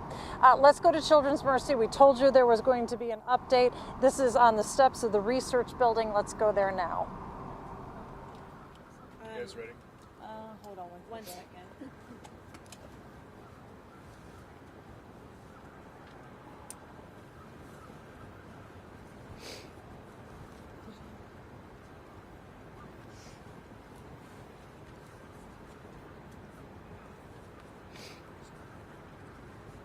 Ready?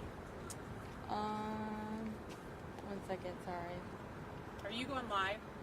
Yes. Okay. All right, we need to go. You guys ready? Just do it. Good evening, everybody. My name is Stephanie Meyer, and I'm the Senior Vice President, Chief Nursing Officer at Children's Mercy, and I was head of our Incident Command Center for today's events. I want to start by expressing our sincere sympathy and our heartbreak that we are feeling, as well as you in the community, for the violence that unfolded here today. I want to clarify that we have had 12 patients that we have treated, 11 of which are children with 9 gunshot wounds. None of those patients, all of those patients we expect to have a full recovery, none of which are in critical condition. I want to also thank all of the teams that were on site today. Children's Mercy had specific staff down at the event so that we could proactively prepare for an event such as this.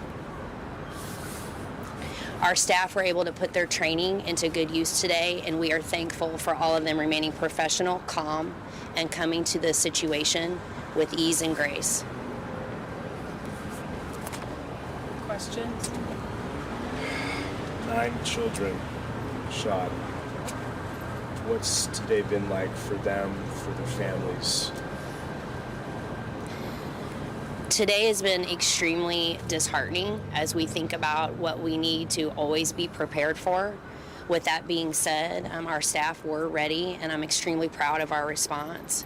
With that, we are also going to have to make sure that we stay in tune to what is the care that's needed after the violence that has been seen, not only for the children we treated, but I would encourage us to think about that for all of the children and families in the community. We, of course, are going to work through that with the specific ones we've treated, and we have had our Office of Wellbeing help our teams through the situations that they've encountered. 11 children. Can you give us an age range for those children? I can. Our ages were between 6 and 15. Were there children, because I know you guys put out a notice earlier today saying if any parents were not sure where their children were to contact you, were there families that were separated? We did have families that contacted us, and we went through our reunification plan, which was extremely successful for us today, and all of them have been reunited. So you did have families you reunited? We did have families we reunited. Can you walk us through kind of just the challenges that a mass event like this will put on the resources of the hospital? Sure. The challenges of a situation like this, of course, you can imagine, but while we're also treating kiddos that weren't at the parade today for other situations, illness, surgery, things like that, some of that needs to be reprioritized, which we did well according to our mass casualty and incident command situation and plan. We had to pause some of the surgeries that we would have done normally if this wouldn't have occurred, and we had to mobilize resources to take care of the families and the patients that presented to our emergency department. You said 9 of the 12 have gunshot wounds. Can you describe the injuries of the other victims? They were incidental injuries is all I can say. In the ages 6 through 15, those were the total patients or the ones that were shot? The ages of the pediatric patients we treated were 6 to 15. How were the children that you saw? What was their, I guess, disposition like after going through something? Fear. The one word I would just use to describe what we saw and how they felt when they came to us was fear. Of the children who were shot, how many of them suffered serious and critical injuries? All of them will recover, and I wouldn't say that any of them are critical at this point. Had they been at any point when they arrived at the hospital in a state like that? We quickly stabilized them, so I would say no, not in that necessary capacity. All right. What's it been like for your staff today, having to deal with this? Kids going to a parade, seeing their favorite player, their favorite team, and having to deal with gunfire and violence. I think that it's something that unfortunately we all have to prepare for. While I said this earlier, the staff did an amazing job, but we will have to do some wellness initiatives and recovery with our staff. This is nothing that you ever want to have happen, and you especially don't want it to happen in a situation where it is a mass casualty type of situation. You don't know how many you're going to get, what the response is going to be from trying to reunite people who might have gotten separated. And so while our staff all went into action, they have a lot of questions and need some help too. I do appreciate the outpouring of support that we've had from all of you and from the community to ask about our staff and to check in on what you can do to help us. That will be important.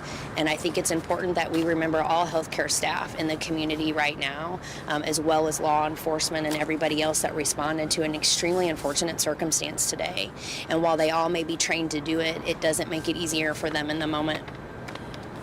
How long do you anticipate the children will be here? When do you think that all of the children will be able to go? I don't know that yet.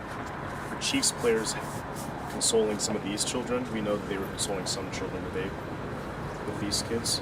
I can't specifically speak to that in which ones that they talk to or not. Of course, our goal is to bring them and stabilize them, make sure they're getting the care they need, and I'm sure we'll hear stories after that. All right, you guys. Thank you guys for your time. I will tell you.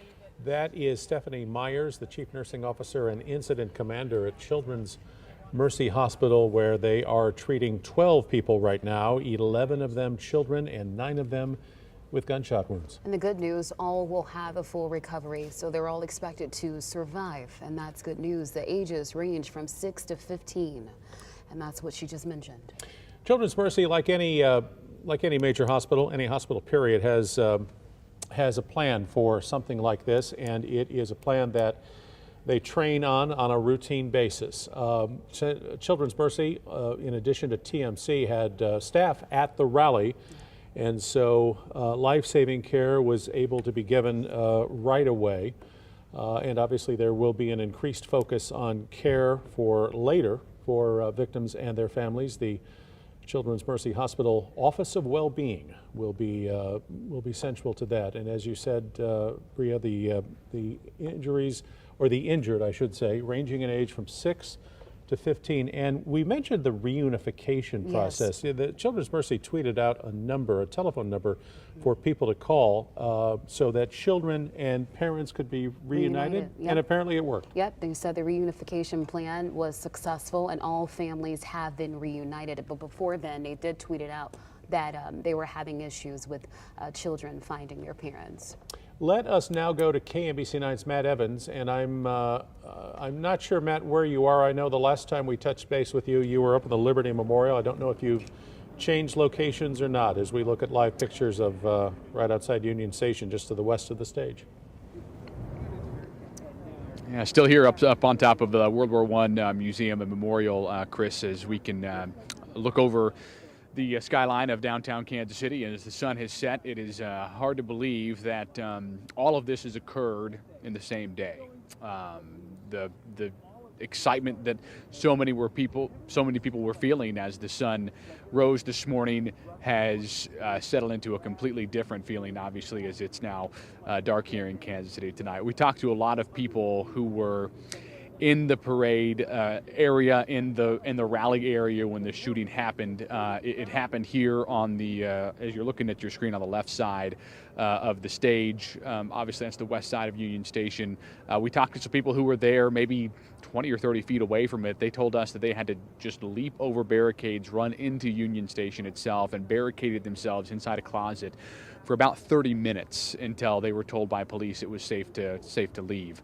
Obviously, it was a very fluid situation. People were not knowing fully what happened. We still don't fully know what happened, but we do have some sound that our Alan Shope gathered earlier today as well with some witnesses. Here's what they had to say. The event had just ended and there's no one clear way out. So, everybody's fighting for foot traffic space.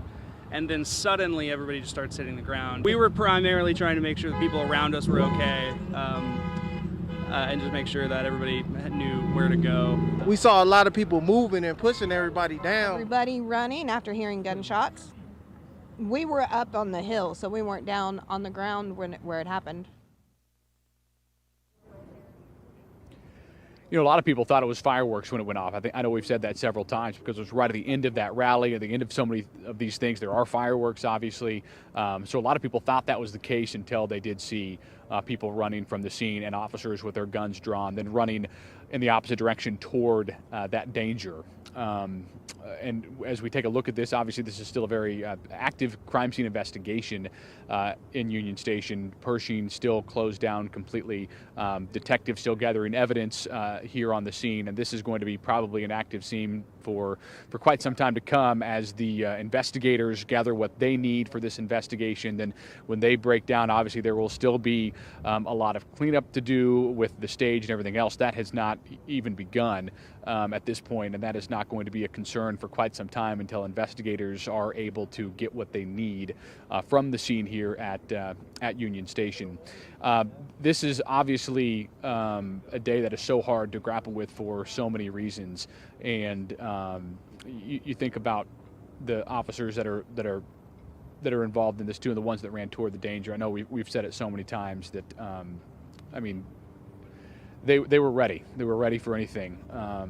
Unfortunately, this is the world we live in, where you do have to be ready for anything. Ready as a police officer to run toward that danger. Ready as a hospital that treats kids to accept 9 gunshot wounds in a day. But Kansas City was ready, as ready as they could be for it, and now the investigators are trying to exactly figure out what happened, and that's what we'll try to do as well. As night falls here in Kansas City, there is going to be a lot of people that are still trying to wrap their heads around this, not only tonight but tomorrow and the coming days and weeks and months, and we'll be right there with you as we continue to cover the story and continue to try to piece together what happened ourselves. Chris, Bria, we'll send it back to you in the studio. Matt Evans from the Liberty Memorial. Matt, thank you. In case, and I know people are sort of in and out of our coverage, and that's understandable, and that's fine. And for the benefit of those who are home from work and know what happened, but are seeking some more information that perhaps they haven't heard anywhere else. And I go back to a social media post that the Chiefs' Rick Burkholder, who is he's essentially the head trainer of the Kansas City Chiefs, and he said that, and especially at a time when we were getting questions here in the KMBC 9 newsroom about the Chiefs and coaches and players and staff and families, because they were all on stage when all of this happened. And he was probably the first one, at least that I saw, to go on social media and say that head coach Andy Reid and his family and other coaches and other staff members and all of their families were okay, and that they were hustled off onto buses and were back at Arrowhead Stadium in a timely manner. And I know some other Chiefs players were busy trying to console many of the children who were there, who witnessed what happened and were clearly and obviously traumatized by what happened. And here's what we know so far about this. Kansas City Police Chief Stacey Graves says the total of victims of today's mass shooting outside Union Station has increased to 22, and that includes one person who died in this shooting. What we know so far about this investigation, CMH updating us with 12 victims, 11 of them children with 9 gunshot wounds. All are expected to survive. That's good news. Ages range from 6 to 15. We know 3 people have been detained. They're under investigation right now. And authorities are staffing a phone number for witnesses and victims to contact. Yeah, they don't have that phone number up just yet, but as soon as they do, and as soon as we can get our hands on it, we'll bring it to you as our coverage continues tonight here on KMBC 9. Let's go back to KMBC 9's Dennis Evans and Kelly Eckerman, Washington Square Park, across the street from the Westin Crown Center. Again, where you see them right now, they're literally steps from that crime scene. Guys? Yes, we moved a little bit closer down the block, and being here tonight, what we're starting to see is more and more people some who were here earlier, who've come back to still trying to process what they saw and what happened here this afternoon. We've also seen people, Kelly, who have come down who weren't here earlier today, and they just need to see this. They need to be around it. And I mean, as you look out there, you can just see, some of the trash that's still there and things. It just looked like so many people just dropped what was in their hand. They dropped what they were doing and literally started running for their lives. I mean, this was a situation where it came out of nowhere, caught so many people off guard. It's caught this entire city off guard. It's caught the nation off guard because this was a Super Bowl celebration and people are still coming here trying to process what happened just a few hundred yards away from us. Yeah, what started out as such a wonderful celebratory day, and now we're standing feet from a crime scene. It's still so hard to believe. And as you said, we're talking to so many people who are really still trying to process what happened here. And it's impacted so many people. And we've talked to a lot of people today, and one mother and daughter who were right there, very close to what happened today. Let's listen. We were over on the left side of the stage, and we were like headed off to go up the hill towards the memorial to get out of there, and all of a sudden everybody just starts running right at us. We were probably feet from it. So you heard gunfire? Yes. Did you see people get shot? I didn't see the people on the ground. I saw I turned and ran. You saw somebody fall? I didn't realize what happened until she told me. I'm absolutely terrified right now. And honestly, I don't think I could handle going back to another parade for this.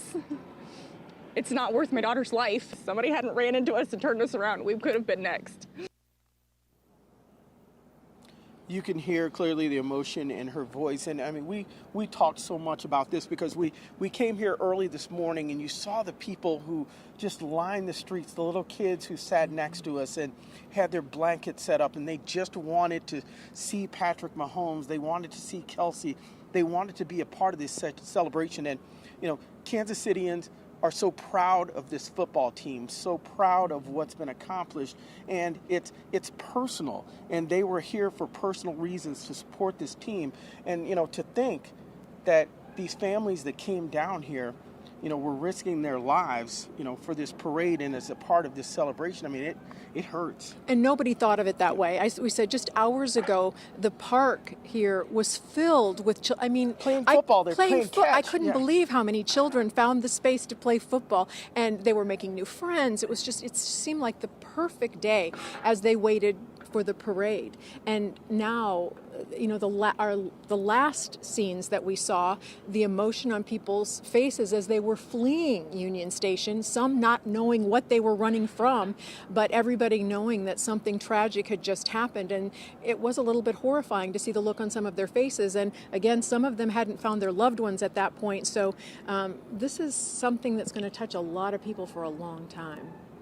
You know, and Chris Bria? Yeah, I'm going through some social media here while I have a moment, and I'm just struck by Adam Schefter, who is the ESPN senior NFL insider and one of the premier experts and reporters on the game and its team and its players. And on a day when Adam Schefter would be talking about the Chiefs dynasty and back-to-back Super Bowl champions and the possibility of a three-peat, what is Adam Schefter tweeting about right now? One person is dead, 21 others were wounded. Actually, it's 22 by gunfire at the end of the Chiefs Super Bowl parade. There's just something just completely bizarre how things can change in a matter of moments, because 5 hours ago, this was a city that was in utter celebration.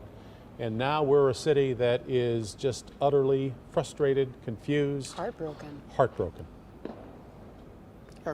And those are the words, those are the emotions that people have expressed, and anger. There are a lot of people who are angry because they feel like, you know, take the Super Bowl and put that to the side. The fact that this happened to children, the fact that this happened in a public place and happened here in Kansas City, I think that's the thing. Someone said to me a few minutes ago, you know, for some reason, you know, you don't feel completely safe anywhere, but Kansas City has a feel to it. And people just, with no hesitation, come to a celebration like this because it never enters their head that something like this would happen in Kansas City. And I think people are mad because of the mark that it puts on the city, the people that were hurt, and that it does take away a little bit of that innocence that you feel when you walk around in this environment and people high-five each other and chest bumps and how about those Chiefs, and everyone says it, and it just takes a little bit of that away, the innocence from the children and also from adults who just feel so safe and comfortable in this environment. And so many of the Chiefs players, they have children. They were proud today. They wanted to celebrate. But you know that if they had thought for 1 minute that this was something that was going to put people in danger, they would have foregone the parade. I mean, that just wasn't something that anybody was thinking about. And had nothing to do with the celebration. That's the thing. It had nothing whatsoever to do with the celebration, and yet it's left such an indelible mark on this celebration and on this city, and it's something that people are not going to forget. And most important, it's something that people are they just don't know what to feel because they're trying to process the fact that this happened here. Yeah, not the way this day was supposed to end. Boy, that is for sure. Union Station, hang there for just a second with us if you would. Union Station just issued a statement profoundly saddened by the tragic and violent events that occurred at the end of the Chiefs Parade and rally. Our hearts go out to the victims, their families, all of Kansas City.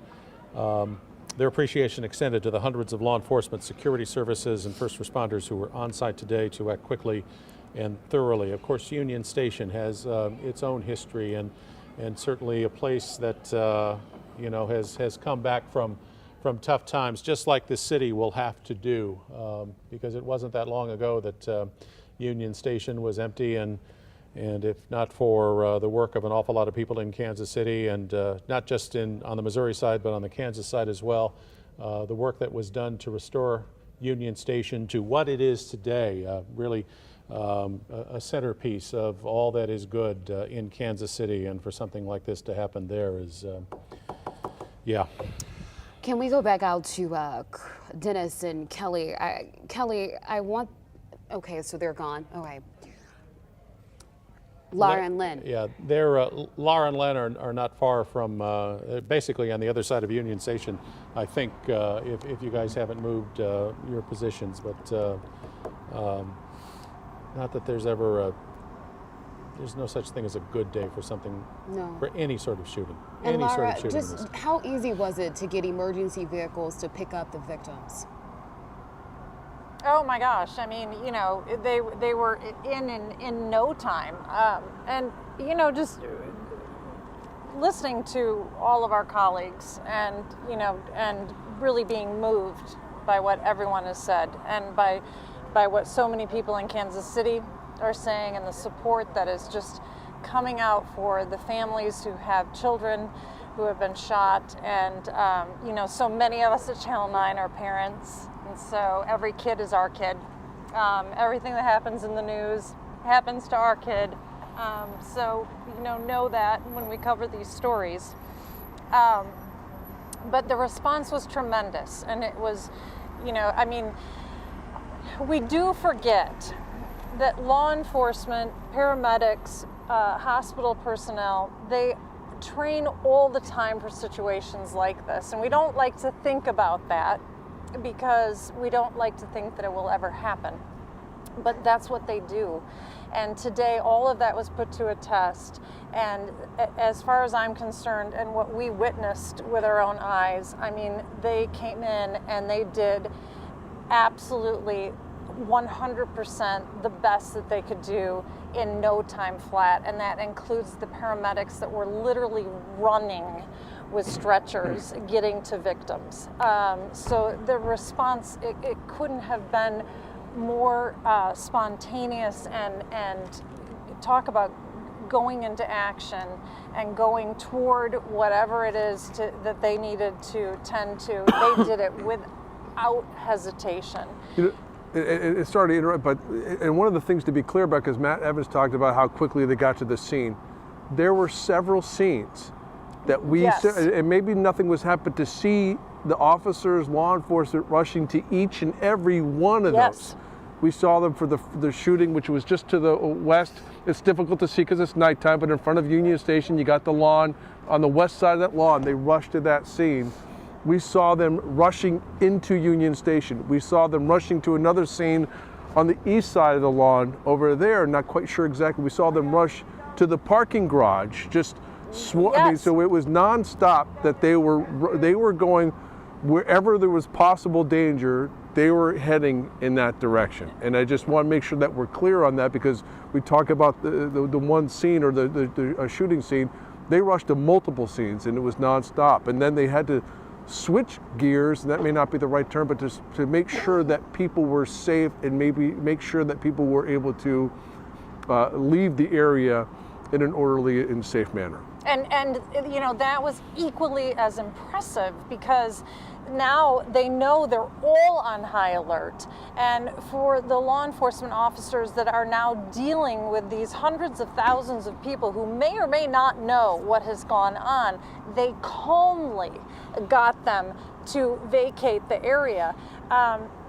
You know, the mental training that goes into that is really impressive, and we just can't say enough to the way law enforcement and paramedics and everyone, bless you, responded today, because it was just, you know, it was phenomenal, and, you know, and that's all we can say is that it was phenomenal. And to go back to what Bree was asking, as far as paramedics and ambulances and fire trucks, I mean, they were coming in as quickly as they can. I mean, and that was near impossible without all the people who were here, but they were finding a way to get in. Excuse me, I got some allergies, I think. Yeah, that's all right. Go ahead, sneeze. And that's where paramedics, I mean, literally were running with stretchers. Yeah, Jennings is just, he's yeah. Yeah, Chris and Bria, we're supposed to send it back to you now. No, it's been a long day for you guys. Completely understand. Do you, you know, the scene that we see behind you, is there any way to tell from where you are how many detectives there are working behind you? Or I'm wondering if there aren't any outside, they're certainly inside, obviously exchanging notes and trying to get to the bottom of all this. Is there much of the way of activity behind you? It's difficult to see, but just the perimeter is still set. I mean, and I don't know if you can see the motorcycle, and there's police tape there. They have like all the lawn up to Liberty Memorial. We got to get the porta potties out the porta potties, no matter what. The Liberty Memorial, and you have the world, like that's all clear up there. So it's all cordoned off this whole area. So we did notice inside that, inside that area, that there were people helping take down the stage, but there is still a law enforcement presence, not as big as what we saw earlier today. But investigators are still on the scene. So, and we see a couple of them kind of come up in the area here and kind of go back down. I mean, that's kind of what we're seeing, right? I would say, I mean, dozens and dozens and dozens of members of law enforcement are still down there. I mean, we see several, you know, law enforcement vehicles. And then beyond there, I can see kind of around the corner, you know, a whole cluster of law enforcement members there. So, you know, I would think that they are just scouring such a large area, like we mentioned, you know, the east side, the west side of the fountain, and then you've got the parking garage, and then, you know, you've got whatever inside Union Station. So it's going to be a long night, I would venture to say, before any of this is going to be opened up again. And to reiterate what Chief Graves was saying, anyone out there who has the information that they may have seen something or possibly recorded, they're still looking for information from people who are at the parade here today as well. Hey, let's check in with KMBC 9's Matt Fleener, right outside Truman Medical Center, University Health. Matt. Hi, Chris. Yes, this is the scene where 8 gunshot victims were actually brought by ambulance here, and we actually saw some people brought in by car, and 8 gunshot victims that were brought here, and there were 4 other victims that were brought back in here to the emergency entrance earlier today. We're on Hospital Hill, and we heard that update from Children's Mercy just up the way. 9 children that were gunshot victims just up the hill were being treated in the emergency department. One striking scene that we saw here today, a lot of doctors and nurses and staff members were just standing in that bay back there with stretchers, just waiting for those victims to come from the Union Station area, and they moved very professionally, very quickly to get people into the emergency room and get people treated very quickly. We did hear a briefing earlier today. As a level 1 trauma center, we train for this kind of thing. We obviously hope that it never happens, but we were actually very well prepared. We had enough notice that we were going to get some patients. We didn't know exactly how many. Fortunately, being during the day, we had a lot of professionals, a lot of physicians on here present. And so very quickly, we discontinued starting any new surgical cases so that those surgeons and anesthesiologists would be available for any patients who had to go to the operating room. We called in some additional people early to come here to help out, additional emergency physicians, and some other surgeons came from home. And we saw some of those physicians that were rushing in. They were running into this bay right here and rendering aid very, very quickly to those victims that came here today. Obviously a tragic day here in Kansas City, and a lot of people still getting treatment inside. We also saw family members that were here. We spoke with one woman earlier today who said that her brother was shot in the face. And so there are a lot of people who are hurting in here tonight, a lot of people who are getting care, and a lot of people who need prayers here in Kansas City. One other thing before I toss it back, we did see a couple that was praying around the hospital today, a couple that was down there at the rally and decided to come over here and just pray for all of the people that are working inside and all the victims that are inside as well, and their families.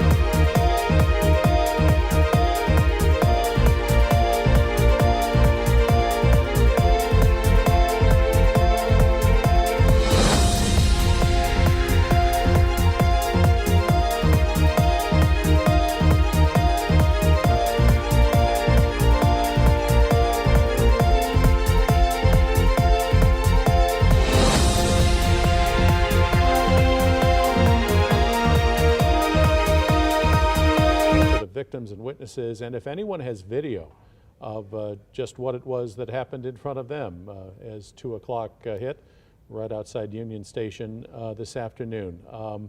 The injured are at 4 area hospitals. A firearm or firearms has been recovered. Yeah. The scene that you see right there at Union Station, and this is a picture that is coming from Washington Square Park, which is just really across Maine. To the east of Union Station. That scene has been cleared and made safe, and it has been that way for some time, but the process of collecting evidence and of interviewing witnesses and victims is something that's going to probably last into tomorrow. All right, let's go to Brian Johnson, who's at the Kansas City, Missouri Police Headquarters. Brian. Old, the incident, but it is still so fresh for the officers responding and investigating this. We spoke with Captain Stacy Graves, Chief Graves, excuse me, who just about an hour ago said that one person is dead and they are still trying to find out the identity of that person and notify all of that person's loved ones. So that is what the officers are working with, even at this hour, trying to notify the next of kin of this person who died at this shooting earlier today. 22 other victims hit by those bullets, and it is a massive scene on the west side of Union Station. At this hour, we know 3 people have been detained. Chief Graves did not say that they are suspects at this hour, and we do know that it's 3 individuals, and they're trying to get more information on what led up to the shooting as far as why it happened as the rally was concluding, if it was planned, if it was domestic violence, or what kind of incident caused any kind of argument that may have started the shooting. Mayor Quinton Lucas has been very clear that he calls this tragic for all of the victims and expressed his condolences to the loved ones of the deceased, but says that everyone who was at the parade today is a victim from this gun violence. Here's what he had to say. I mean, that's what happens with guns. I won't get in a big debate right now. I think we're still doing an investigation, but I mean, what you saw happen was why people talk about guns a lot. We had over 800 officers there, staffed, situated all around Union Station today. We had security in any number of places, eyes on top of buildings and beyond. And there still is a risk to people. And I think that's something that all of us who are parents, who are just regular people living each day, have to decide what we wish to do about it.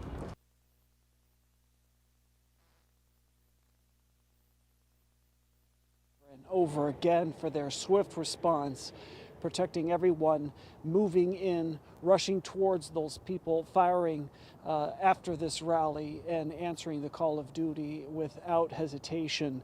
Tonight we have learned a few police officers were injured, not shot, but injured in their response to this shooting. Chief Graves saying that they were injured, and so we imagine that they tripped or were hurt, or as they were responding to this incident, may have been hit by the suspects. We're not exactly sure. She didn't elaborate yet on that, although it has been just a tragic evening to what was a celebrated event on Valentine's Day. Started so beautifully and ended so horribly. And as so many have said, Kansas City will be resilient, just like our beloved Chiefs. We will bounce back from this horrible tragedy. Live at Kansas City Police Headquarters, Chris Brea will send it back to you. Brian Johnson live downtown. Brian, thank you so much.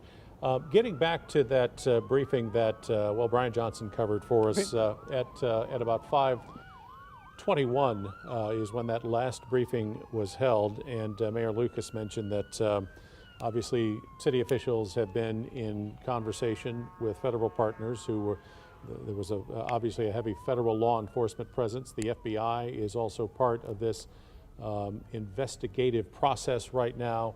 The White House has been also in contact with the mayor. The president has been briefed on what happened today in Kansas City, and the White House offering whatever federal resources to the city that may be needed moving forward.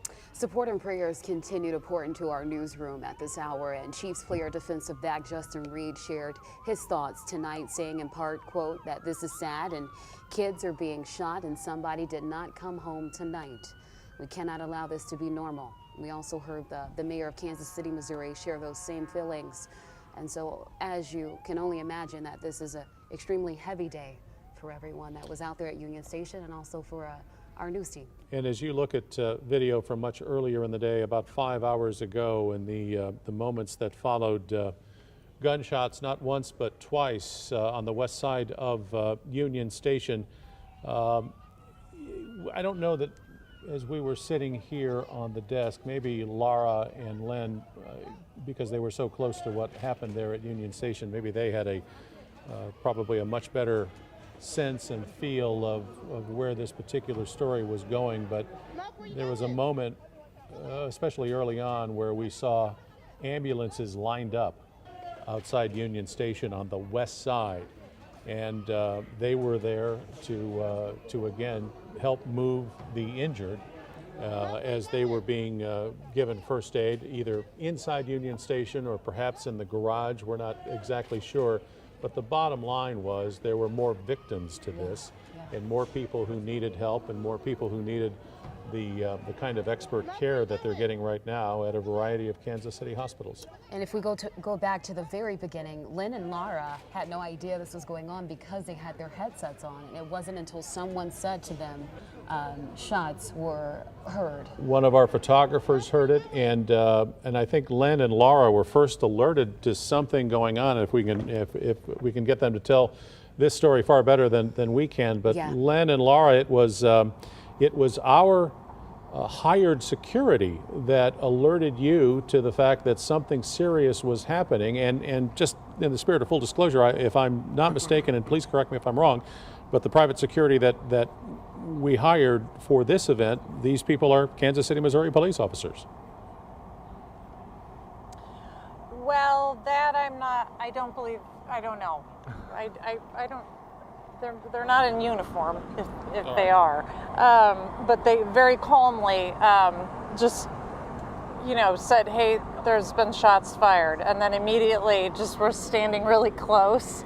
Yeah. And we had our headphones on, so we didn't hear anything. On. No. And then you reported, possible breaking news, unconfirmed reports of gunshots, and we looked, and there wasn't like a whole lot of commotion. And it's like, okay, right. well, if we have an update, we'll bring it to you. And then we kind of got back to the rally, and then all of a sudden, fingers were pointing, and we started looking, and that's when we started seeing, we started understanding the commotion, like something is happening here, and we police officers were rushing over, and then so we felt safe where we were. Until we heard gunshots. And then we heard gunshots, and still, and I think even, and you tell me how you feel, but like where we were, the people who were all in front of us, and they were having a nice celebration, Yes. the people who were by us, I don't think they understood like what was happening. No. So for us, it was a little bit more confusion because of the reaction to people. We knew something that they didn't. And we were still unclear exactly what we knew. We knew that there was something happening, and the security told us that they heard a gunshot, and our photojournalist said they heard a gunshot, and then we noticed police officers running to a scene, and like okay, but I felt in a way because no one else around us was reacting, that we felt kind of like if it happened right next to us, there probably would have been more of us, like a little bit more. But for me, it was just a little bit like, am I safe, or are we safe, or should we evacuate, or but just because of the people around us, we weren't quite sure exactly how to react. And then the police, and then we heard the second gunshots go off, and then that was and we were looking to our left, and then we started looking to our right with the whole other scene, and people were fleeing that area, and that's when we started, okay, so something big is happening here. So and then it became a situation where now we've stepped off the platform and we're just kind of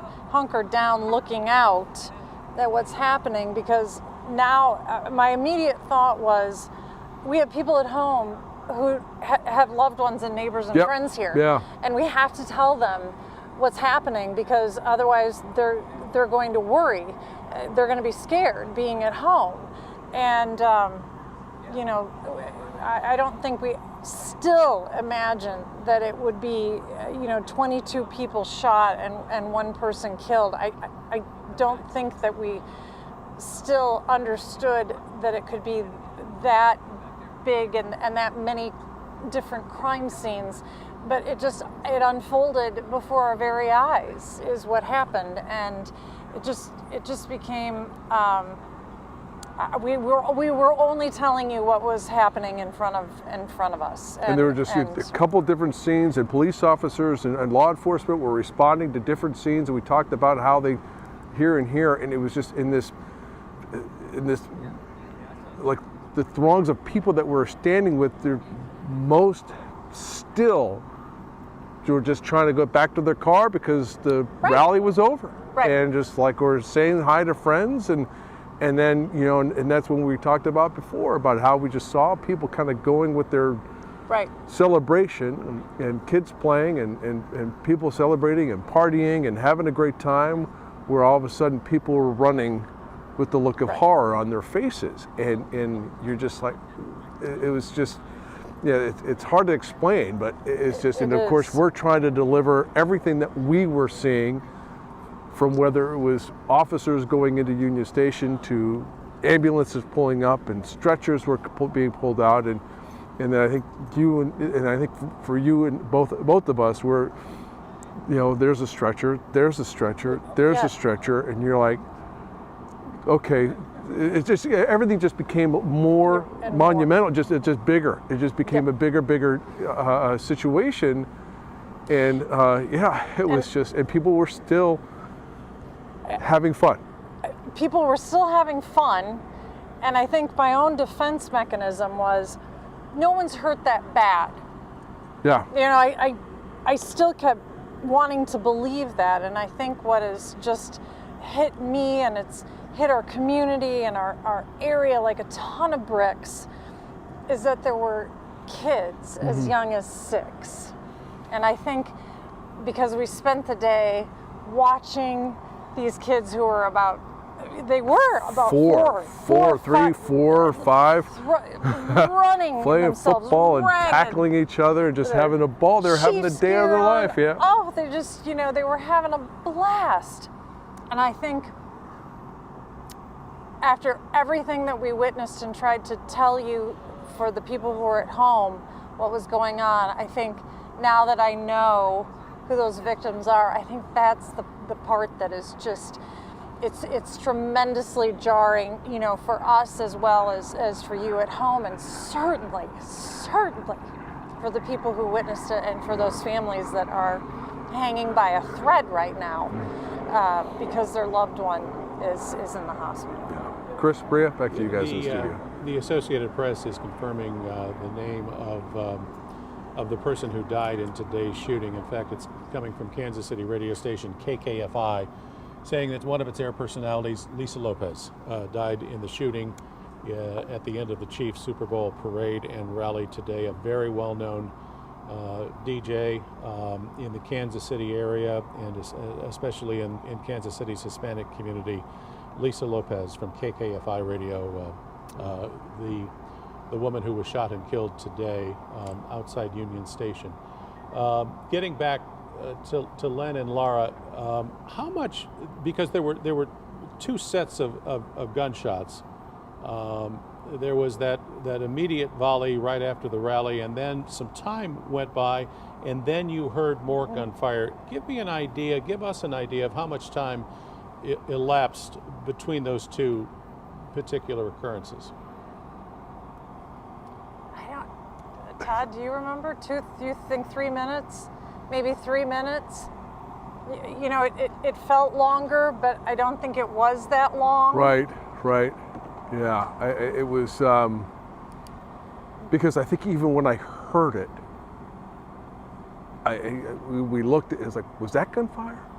You know, and the security our detail. security detail confirmed that's gunfire. Yeah, and because we didn't hear the first one, and Right. we were still kind of going off like unconfirmed reports, and then we heard it, and then so it must have been just a few minutes after and that. I think that was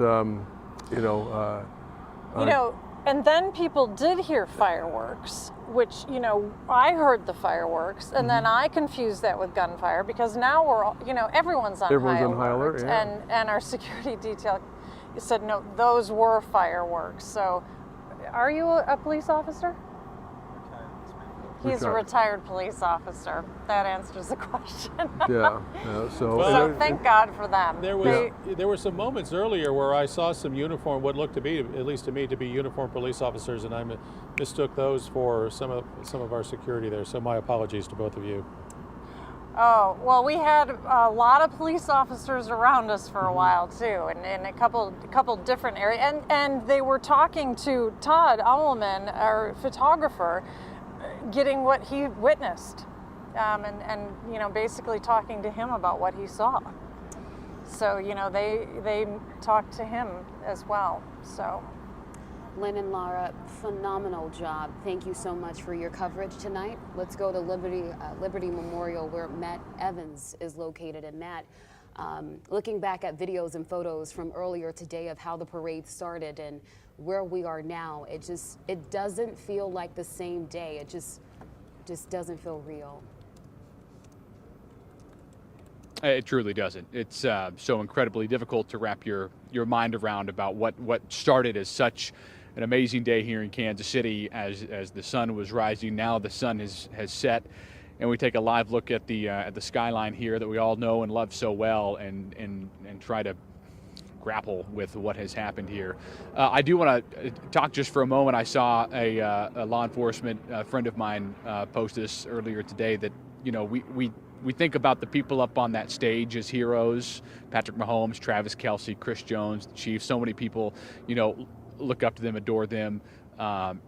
He wanted to point out that the real heroes are the ones that ran toward the danger. The Kansas City, Missouri police officers, the Jackson County Sheriff's deputies, Missouri State Highway Patrol troopers, so many different law enforcement agencies here today to keep people safe, and so many still here today investigating what happened. We can see their flashlights even on the grounds here at the Liberty Memorial and at Union Station as well, trying to gather everything they possibly can before a massive cleanup obviously still needs to happen here. But those officers are not going to miss a single thing, even combing through what happened. They know how to do this the right way, and that's what they're going to do, take their time and do this investigation the right way here in Kansas City. We've talked to so many people today about what they saw, what they heard, the mass confusion that ensued. I want to send it to this soundbite we got from our Kelly Eckerman talking to a witness after what happened. Take a listen. Right. I just came across a couple folks who were actually visiting Kansas City just for the parade, and they were just about to catch a ride home, and I could see the fear on their face. Tell us what happened. So the parade had just wrapped up, and we had brought an Uber. We took an Uber so that we wouldn't have to park. We're from Kansas City, but we flew in yesterday from New Hampshire just for the parade, and we were headed back to the direction where the Uber had dropped us off when all of a sudden people started crushing forward. Everybody started running. There was screaming. We didn't know what was happening, but this day and age when people run, you run. And so I put my arms around her and we tried to push through so people wouldn't run on top of us. And there was a woman crying, saying something about somebody had been shot. Of course, it's hard to know, is it a singular incident or is there an active shooter? But we got pushed all the way up to Union Station where they had gated everything off so you couldn't get in for the Chiefs. And everybody started jumping the rails and pushing everybody over. We got inside and we thought that, okay, it's calm now. We're inside, we'll be safe. And we had moved down the stairs so we could exit back out. And I told my daughter, let's just sit down for a minute in here and breathe because we don't have a car. We don't even know where to go. And about that time, people started running again. And some girls were saying there was shooting, and she said she had which doesn't make sense. But she said she had a hole in her pants from it, and that was terrifying. So we ran into a hallway, and a janitor said, come into this area. We went where an elevator was. We shut the doors and sat back against the doors, and we prayed, and there was yelling. And I didn't know if it was safe to leave, or so we tried to block the doors, and then we heard the elevator start to move. So we opened the doors and ran out, and we went through a side door, and there were officers. I've never been so glad to see an officer in my life. And they told you to try to get to a safe place. Yes, they actually brought us to a safe place. They said, we're trying to see what's going on. We don't want you to leave here. Go across the street. We're gathering a group of people. So they made us stay there for a period of time. There were easily 35 officers surrounding the perimeter. And then when they said an area was clear, they ushered us up from the downstairs, the belly of Union Station, and over to where the buses were, and then the officers. I'm so glad you both made it out safe. I could tell by the look on your face that you were very flustered, but we're so glad that you made it out safe and make it safe home. All right, again, they were there. They didn't see exactly what happened, but they definitely saw the ripple effect and the fear on everyone's faces. Back to you. You know, something else that I just have to mention real quick is before all of this happened, and we were talking to so many people that were so proud of this team and the resiliency that this team displayed, and saying they were proud of this Kansas City Chiefs team because of how resilient the team is and how resilient Kansas City is. And certainly Kansas City will show its resiliency as we move forward from this. Kelly, Dennis, will send it to you. We are now just to the east, just across the street from Union Station. Very quiet here now, a very somber mood, and yet we're still witnessing anxious moments. Just minutes ago, a mom running up to police officers here saying, I still can't find my son. That's, what, 5 hours? More than 5 hours ago. So if you can imagine, there are still people in that situation right now after this tragedy today.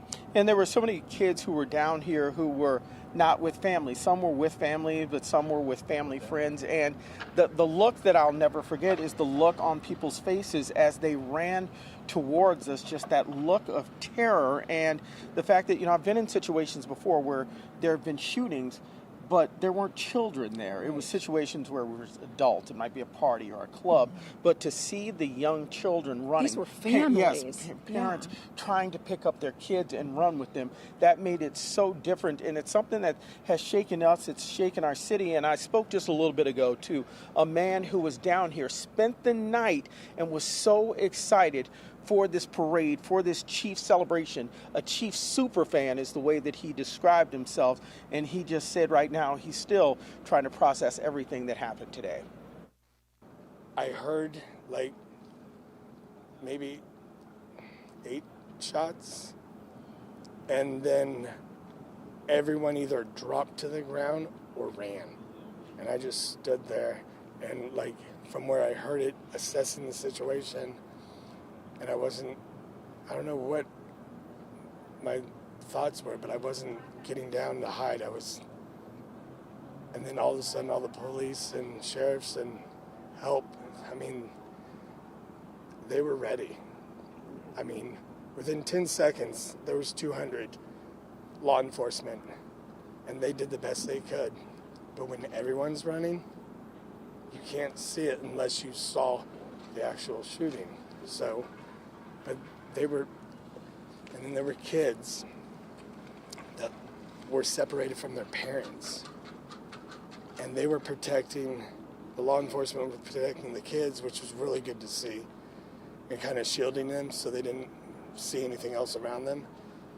But the law enforcement, everything they did was above and beyond.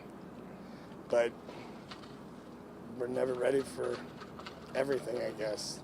What was it like for you emotionally, knowing, you talked about the kids and the trophy, and and knowing that it affected this entire, celebration, but specifically the kids? It's just such a joyous moment for the city, and the bringing everyone together. And then in a split second, it's all ruined. And Patrick Mahomes has kids. Kelsey and his nieces, they would have said, who cares about this whole parade if that didn't happen? None of us care about any of this. And to know anyone, yes, the kids in my heart, but no one should have gotten hurt. And everyone would have canceled this whole thing. We're champions. But we're not that much of a champion when this type of stuff happens. No one wants this. We all wanted the best. I brought this to make people smile, and then this happened. It's not okay. I don't know how to change it. You put metal detectors in? I don't know. But it's not okay. And that's the sad part. That's of all the things that happened today, this will be the national news about Kansas City, even more than back-to-back championships. This will be the story. There's an asterisk next to our parade. We can't take it away. That hurts, because it's a good city. And those professional athletes bring so much joy to this city. They would never have wanted this.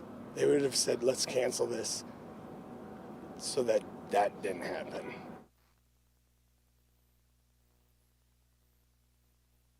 As you look back over the day, something that was so joyous, to have it end, the way that it did. And he mentioned it a little bit, Kelly. He talked about, the law enforcement and the job that they did today. And unless you were there and really witnessed, we were just standing there and, just talking amongst ourselves, you hear the noise and you're not sure what it is. And to see the way that they took off running towards the danger, I know that's the job. That's what they sign up to do. But when you witness it firsthand and you watch them running, not knowing what it is that they're running into, it gives you a sense of admiration and makes you say, they definitely saved lives today. And we, at that moment, didn't know what had happened. We just knew something was happening when you saw them running in.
of, you know, it's like you almost think that you're going to pinch yourself and wake up, and it just didn't really happen. Right. Absolutely. I mean, it's just, it's a gut punch.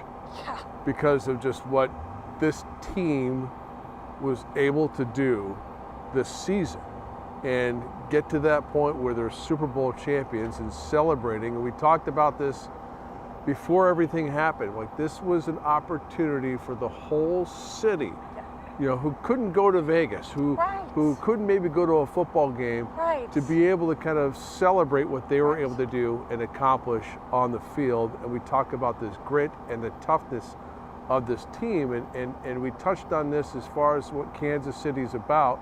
And Matt Evans kind of alluded to this too. It's like just the grit and toughness of this city is it'll take some time, but we'll get through there. We'll get through this. Yeah. Chris, Bria. Thank you, guys. We will have, as we look at a live picture right now of the Marriott downtown, and you see a heart and the letters KC in the middle of it. We don't know that there will be any additional update from Kansas City, Missouri Police tonight, but that's always subject to change. And if that does change and we find out about it, we will bring that to you just as soon as we can here on KMBC 9. But for now, there is continuing coverage at KMBC.com, our KMBC 9 News app, and of course, a full update coming up at 9 on KCWE and at 10 on KMBC. Our thoughts are with all of you tonight, and thank you so much for watching.